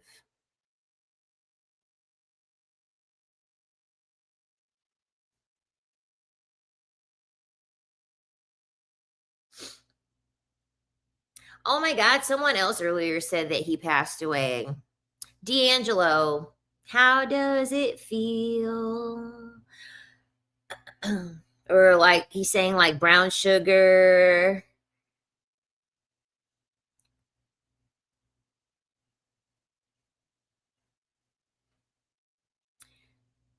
Any sterile tools they rip open in the UK, they get paid, even though treatment is free here. I know. This is the reason why sometimes I kind of feel as though women should be Lorena Bobbiting these men. They should be Lorena Bobbiting these men. When they act up, they need a sense of understanding. A lot of them. Women aren't angry enough. Women need to, if women just started normalizing, if women just started normalizing freaking chopping these men's things off, they wouldn't be so quick to want to do what they do to women. What they gonna do? Lock up? They're gonna lock up all the women for doing that. If women just decided, you want to know what? This is what we're gonna start doing.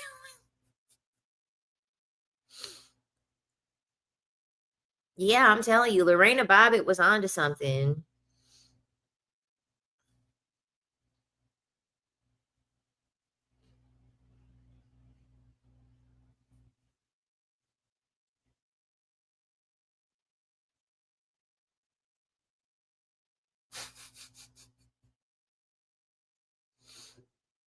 So they really should. I feel as though women should start doing that. And the thing about men, they're going to call you crazy and then they're going to look back and they're literally going to question themselves and be like, "You want to know what? I probably did deserve to get my pee cut off." Did you grow up religious? If so, when did you become non-religious and realize the Bible is bullshit? I grew up Catholic. I've hated religion my whole life. Hated going to church, hated listening to the scriptures. I didn't even get baptized. My mom was like, "Do you want to get baptized?" I said, "No, I don't want to get baptized." Right away. Right away, I knew that religion was a ton of bullshit. I knew right away. I knew right away it was a ton of bullshit. I hated it. Hated going to church. None of it made sense. I didn't even, and the thing about it was that I didn't even question my mom. I didn't even question my mom. I didn't even ask her any questions. I just was listening and I was like, none of this stuff makes sense. All of this stuff is stupid. And the thing about it was that when I was in preschool, I had actually went to a Christian school. And then the thing about it was that my mom, she quit believing in it too. She was like, this shit isn't real. She would like go in and out. She would like have phases. She would go in and out. So like she would like go to mass and then things would happen in the world and she would be like, okay, if there was a God and this God cared so much, then like why is all this shit happening in the world? Why is all of this shit happening to me? She would like question things. And then like I feel like she would kind of like calm herself down and then she would go back to church, like if she wanted like a prayer answered. And then she would like have like this cycle or whatever. I think overall she's pretty much past that. But me growing up, I hated it. I hated all things religious. I don't know. I wouldn't even deem myself as either one. When it comes to religion, it's not like I don't even have like a title of like what I would deem myself, because the thing about it is that there are other religions where there are things that I agree with. You know what I'm saying? There are things that I agree with, but like practicing and like really, really having this like strong faith, no. No, I don't want salvation. Like I don't want any of that stuff. Um, because at the end of the day, this is what I like truly believe. Um, like they say, okay, you're created in his image. You're created in his image, but everyone keeps looking for a God outside of them. Everyone keeps looking for a God outside of them. You are the God. You are the God. And honestly, a lot of those stories in the Bible, like, I'm sorry, Jesus was like mean as hell in some of those stories. Like, like what the hell? Like that's supposed to be the God that I'm worshiping and praising. Like some of those stories are just straight sinister. Like I'm sorry, like I'm not gonna sit here. I was like that was the thing too. These stories, I'm like, dude, like this seems like an evil person. This doesn't seem like a person who is like this loving, amazing, wonderful person. There is a demon in me.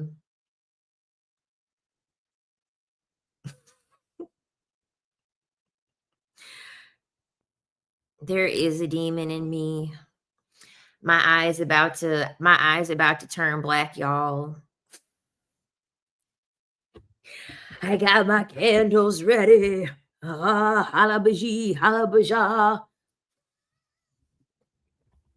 I got my oils ready.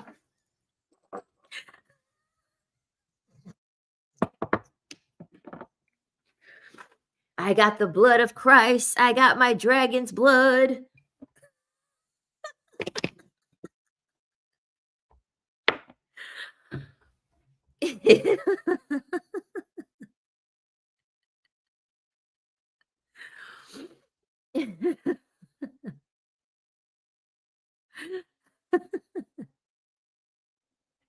Exactly.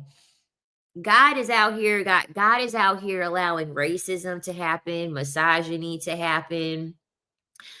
He's allowing war to happen.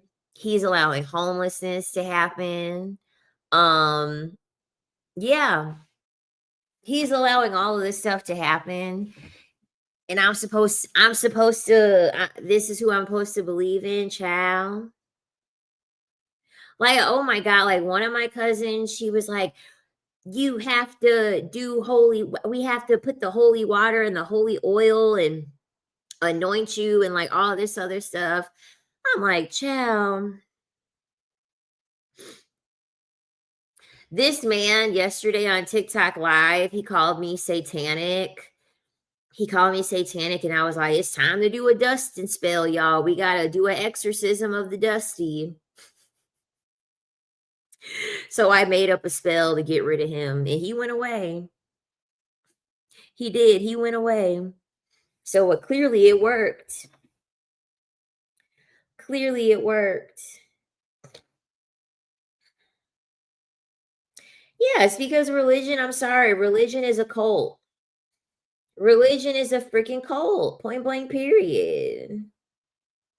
In my opinion.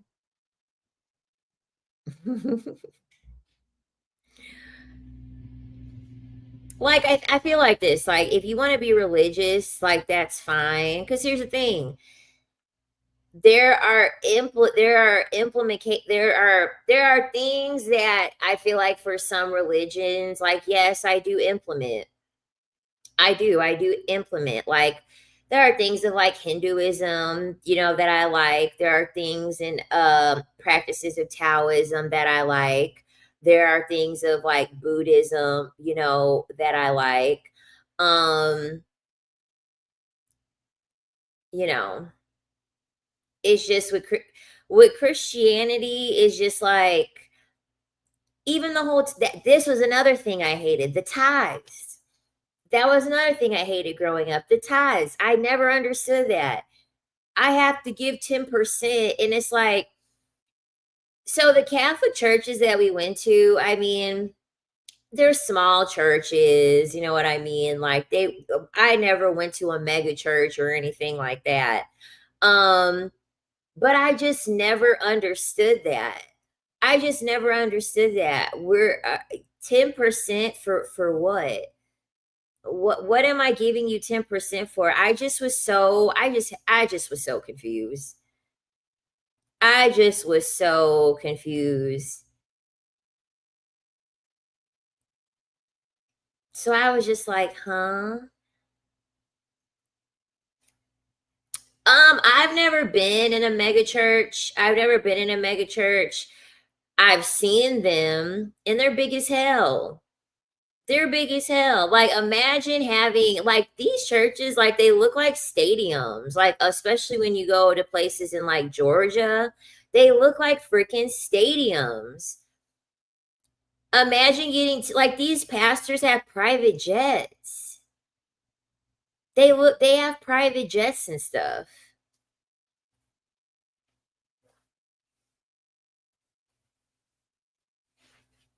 And that was another thing too. I'm like, because back in my time on TV, it was like Creflo Dollar. Yeah, it was like Creflo Dollar and Joel Osteen and Joyce Meyer. Oh, y'all are gonna crack up. Y'all are gonna. So I have two YouTube accounts. I have my first YouTube account, and that was my personal YouTube account. So like normally when I want to watch YouTube on TV, I was using that personal account. Well, y'all know I'd be hopping from place to place to place to place for work.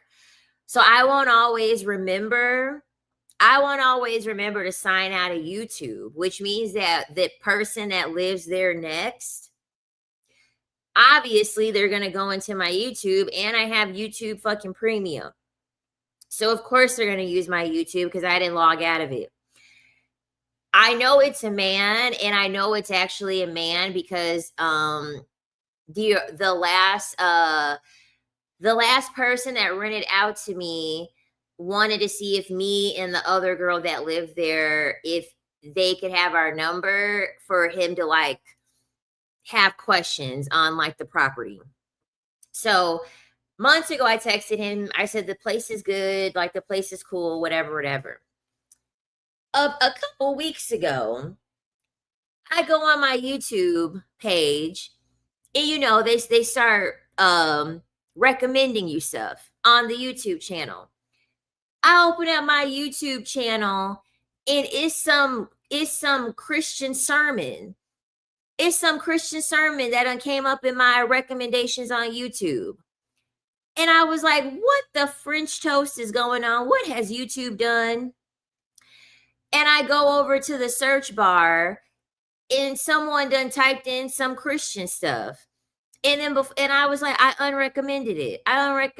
And then before I knew it, it was recommending me more stuff. Child, I just canceled the whole YouTube channel.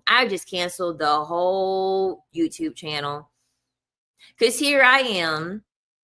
My recommendation is over here, true crime, all this witchy stuff, all this crazy stuff, decentering men. And it's this person over here.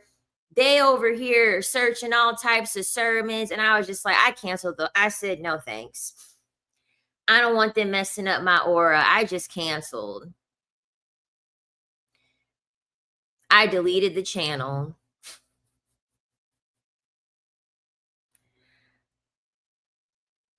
Because there was one, I don't know who the old man is. Who is that older man? He looks like he's like Middle Eastern or Israeli or something like that. And he's got that dark hair. I was pissed. I was pissed. And then for like a week or two, he wasn't on YouTube anymore. It was clear that he wasn't on YouTube. And then when I came back, I had like 4 more recommendations of that shit. I was like, okay. I've had enough. I gotta look. I think his name starts with a D.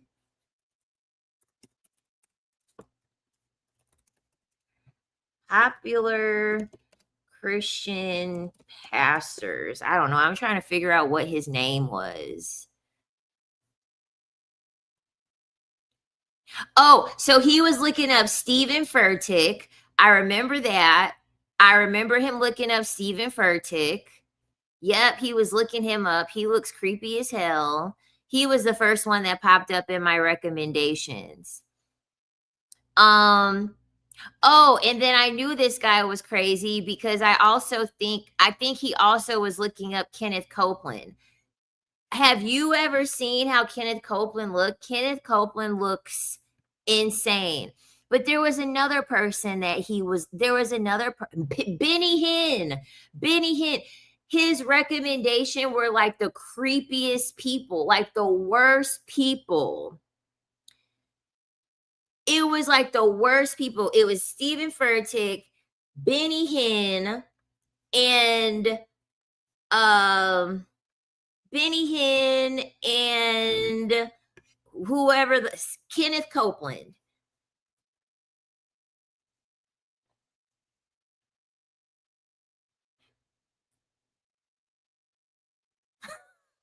Kenneth, go Google a picture of Kenneth Copeland. He looks scary.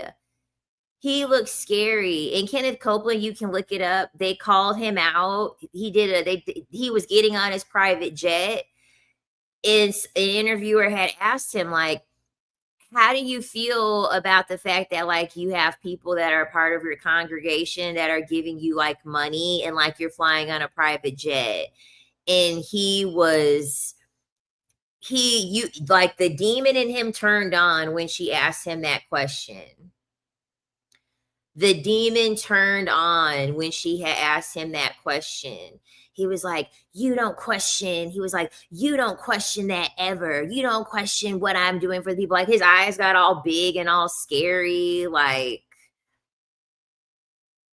so when he was following those people, when those people started coming up on my recommendation list, I was like, no. I was like, hell no. I deleted my channel. I deleted my channel. I just said, you want to know what? I will watch everything. I will just watch everything from this channel. I will watch everything from this channel and call it one.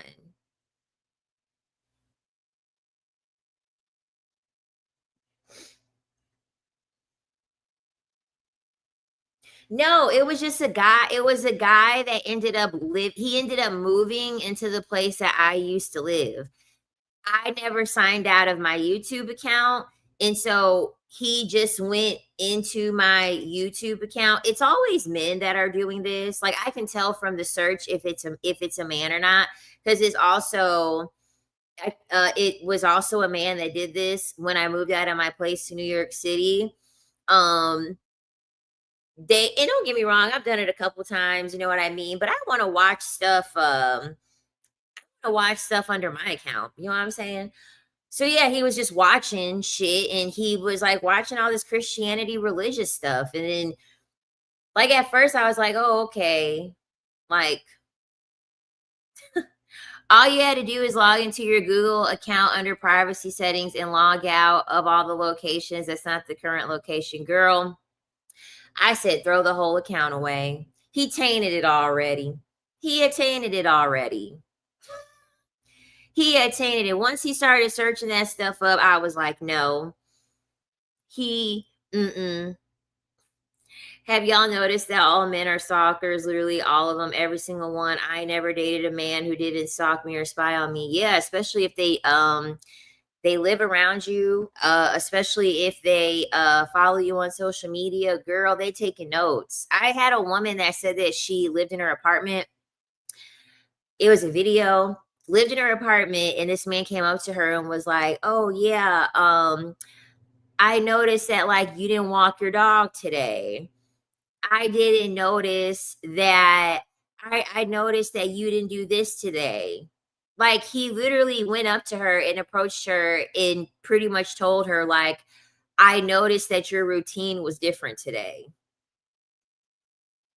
Which means you're paying attention to someone for you to know their fucking routine, and then to come up to somebody and acknowledge the fact that you've noticed that they've broke their routine is creepy. That's weird. That's weird as hell. And so people in the comments were telling her like, "Yeah, it's time to move. It's time to move because you got somebody watching you."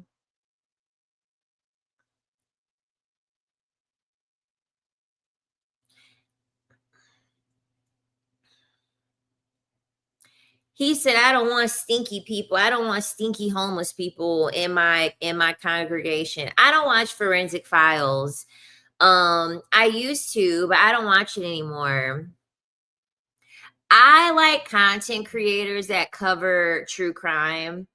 Um, because the content is longer.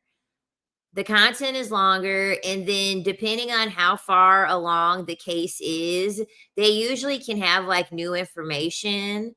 Um, I like that one crime show that is on YouTube. Um, it's like caught on camera, criminals caught on camera, and like obviously it's in the title.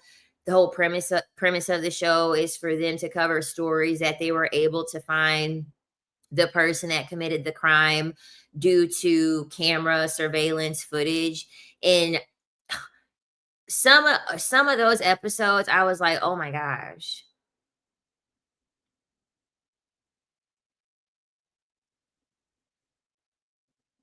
Yeah, I'm like,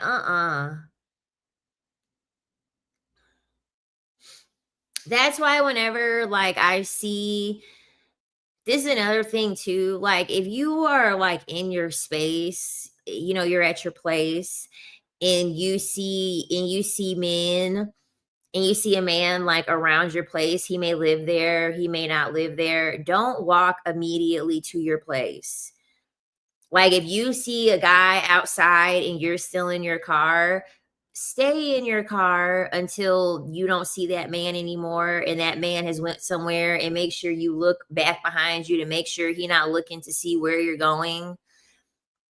Like I don't ever allow a man for I don't ever allow myself to go directly to where I live when there is like a man around there. And I stay keeping my head on the swivel, and I try to keep my routine as erratic as possible.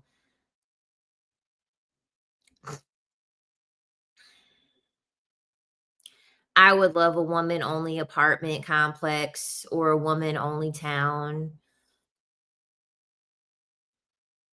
Yeah, I walk with mace in my hand. I don't give a fuck. I don't give a fuck. I had the chiropractor. He was like, "Is that mace on your keys?" I'm like, "Hell yeah, it is." He was like, "Is the big bad wolf gonna get you?" I just ignored him because in my head, I'm like, "You don't get it. You don't get it." It's a lot of women over here by where I live. It is. It's a lot of a decent amount of women over here by where I am, but I can't stay here. I'm finding another place to go. Damn, mace and a machete? A machete? Where do you live? In Brazil?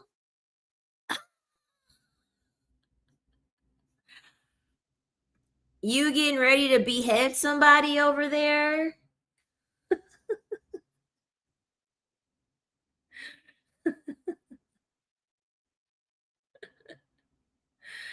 Oh, okay. Yeah, you definitely couldn't advertise it as like a woman's only place. If there was a woman's only place, are you kidding me? The men would file a lawsuit. This is discrimination. They won't they won't let men live over here. It's discrimination.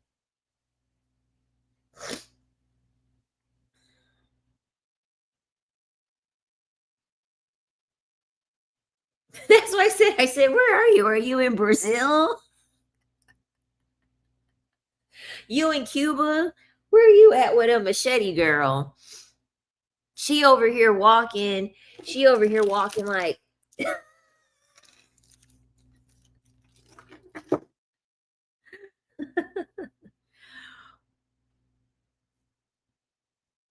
a window breaker. Okay.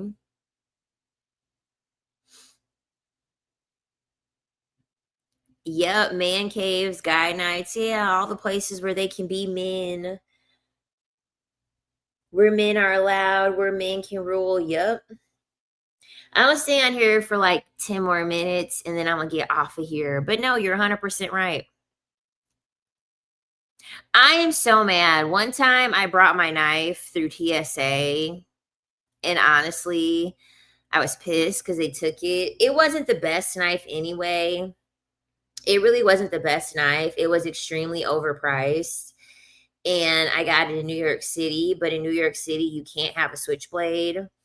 So it's like this knife where like you have to pinch it to open it. Like, yeah, like the attacker's gonna come up to me and I'll be like, wait, I gotta pinch, let me pinch my knife open. Like, obviously that's not, come on.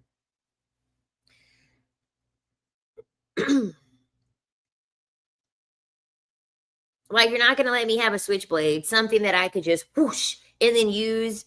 You're gonna sell these knives where I gotta pinch the fucking knife on the side to be able to get it open. Like, yeah, because the person that's trying to harm me is really gonna be like, oh yeah, I'll give you a minute to open up your knife. I'll give you a couple seconds. Like, what the,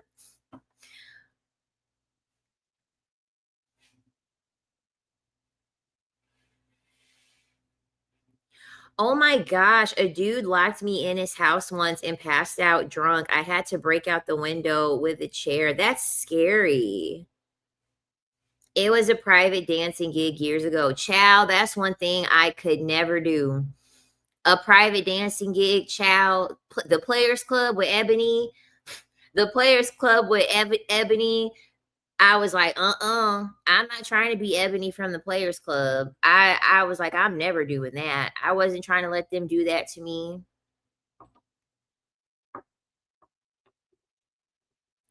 Thank God you're okay. And thank God you got out.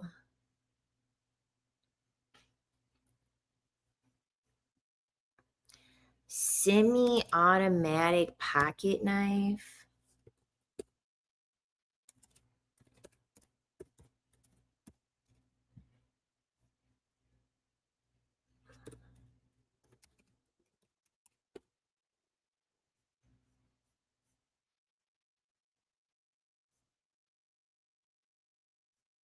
Okay, okay.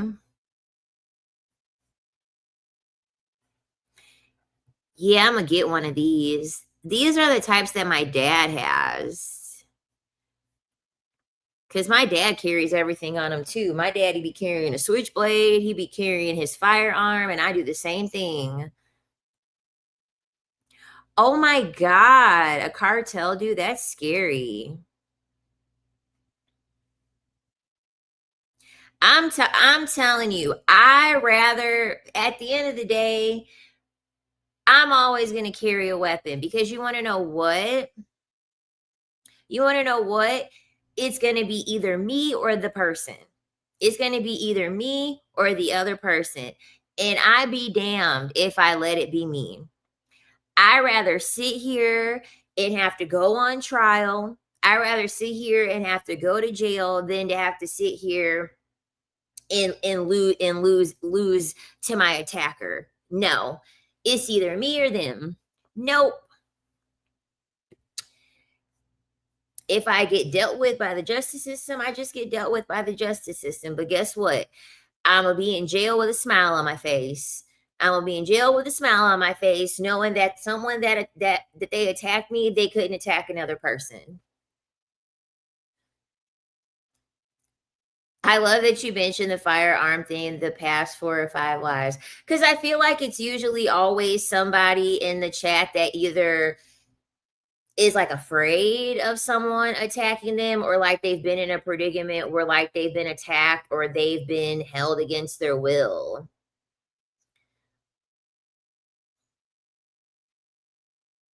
Oh, there was this one show that my dad put me on. I forgot the name of it, but the whole premise of the show is how people were in self-defense. They were actually acting out of self-defense, and there was proof that there was self-defense, and the law still like found a way to try to make it seem as if they were a criminal. Because the thing about it is that like some of these things happened in Texas. Some of these things happened in Texas because it's like they have to prove to like the smallest amount. They have to prove it to the smallest amount that like you did this out of self-defense. And there was this guy that like he had to explain that like someone was on his property and the person wouldn't go away and the person was causing all these problems, but then they claimed that like the guy was like a couple millimeters off of his property, so technically like who is thinking about that when they're over here trying to defend themselves? Who is thinking about that? That's how you know that the justice system, if they want you in jail, they want you in jail.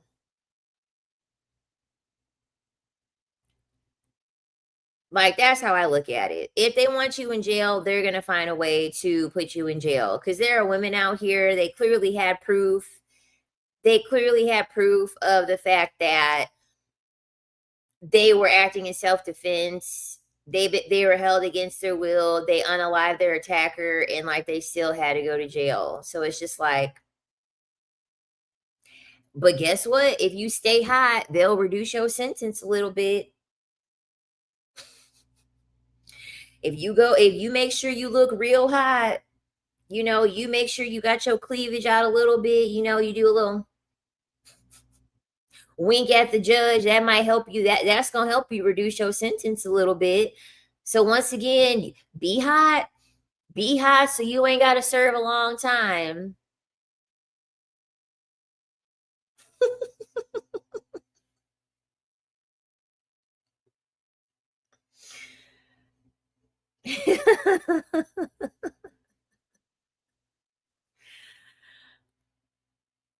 You use your beauty, be the damsel in distress with your lawyer. Like, oh, I don't know how I'm gonna pay for this.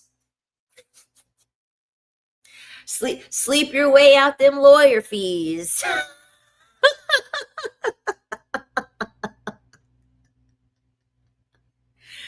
Sleep your way out them lawyer fees and make sure you hot and you can get a reduced sentence. Yeah, attractive people get lesser sentences. They do. Attractive people get lesser sentences. That's why it's like, chow, it'll be okay. It will. It'll be okay. I mean, Jodi Arias, she unalived her boyfriend and she was getting love letters from men while she serving her sentence. She literally was getting love letters from men. If Jodi wouldn't have been so damn crazy and if her story wasn't changing, her sentence could have been much less. But she kept changing her story. She kept playing the victim. She kept doing all this. She didn't know how to use her pretty privilege. She didn't know how to use her pretty privilege to have her sentence be less. Because she definitely could have gotten off a lot easier than she did. She could have gotten off a lot easier than she did. Because she was pretty.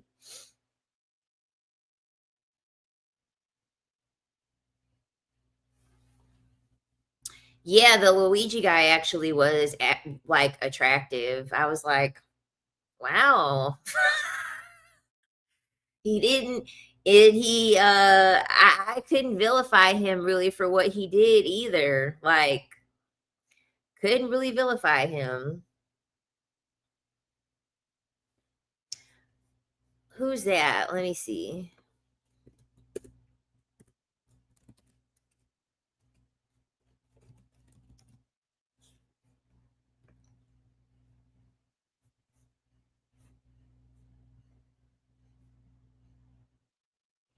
Oh yeah, Karen Reed and she out here winning. She out here winning. Karen Reed doesn't even look all that great. And yeah, she was acquitted. But you want to know what? She looks good. She looks good enough for a judge to look at her and be like, "You know what? She's too pretty. She's too pretty to be in jail."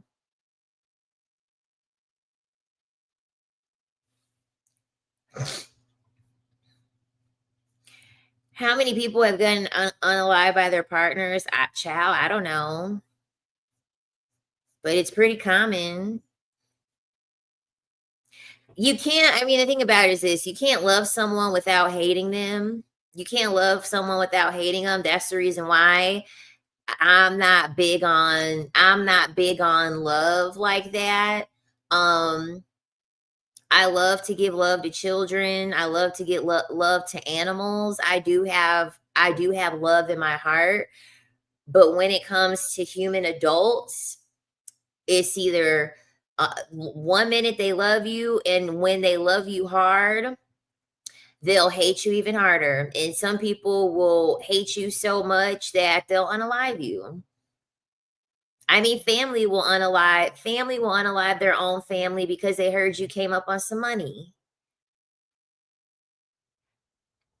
Yes, and that's who I was talking about, Centoya Brown, when I was talking about how she had unalived her the person, whoever that person was. I don't know exactly what they were to her, but obviously they had her in harm's way. They were like abusive and stuff.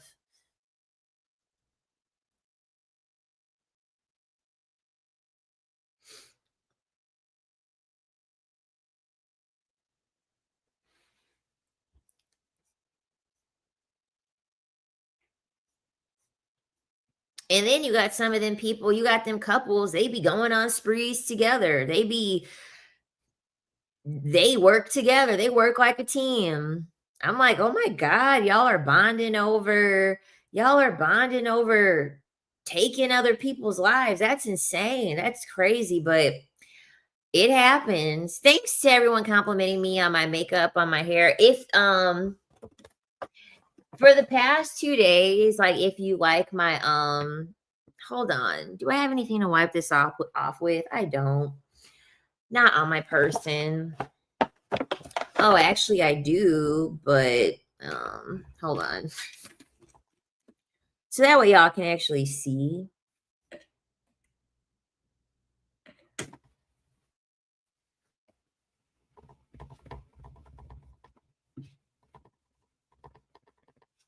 Because she is a little worn. But yeah, it's this palette by ColourPop called By the Rose. That's what I have on my eyes. That's what I've been having on my eyes like the past couple days. It's like this cute, it's like this cute shimmery palette.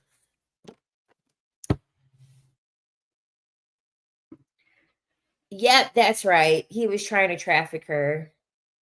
Yep, I knew it was someone bad.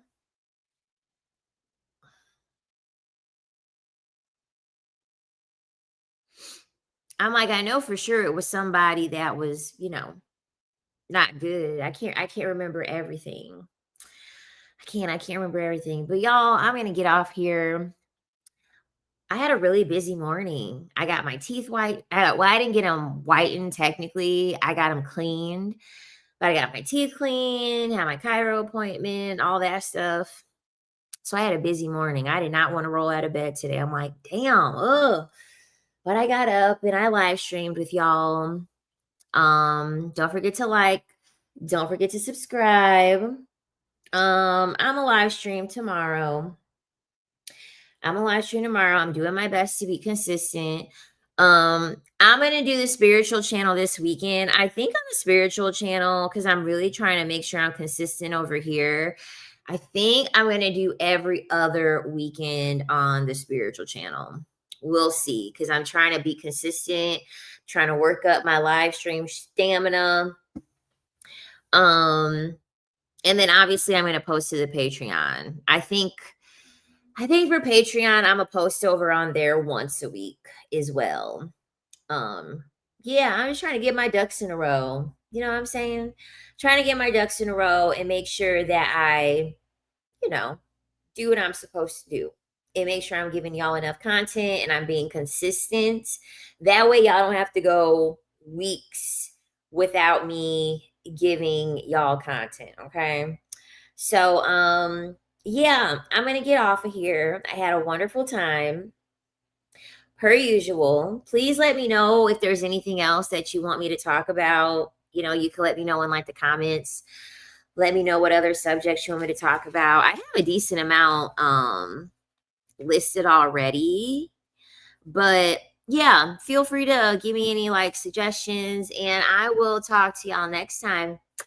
Bye.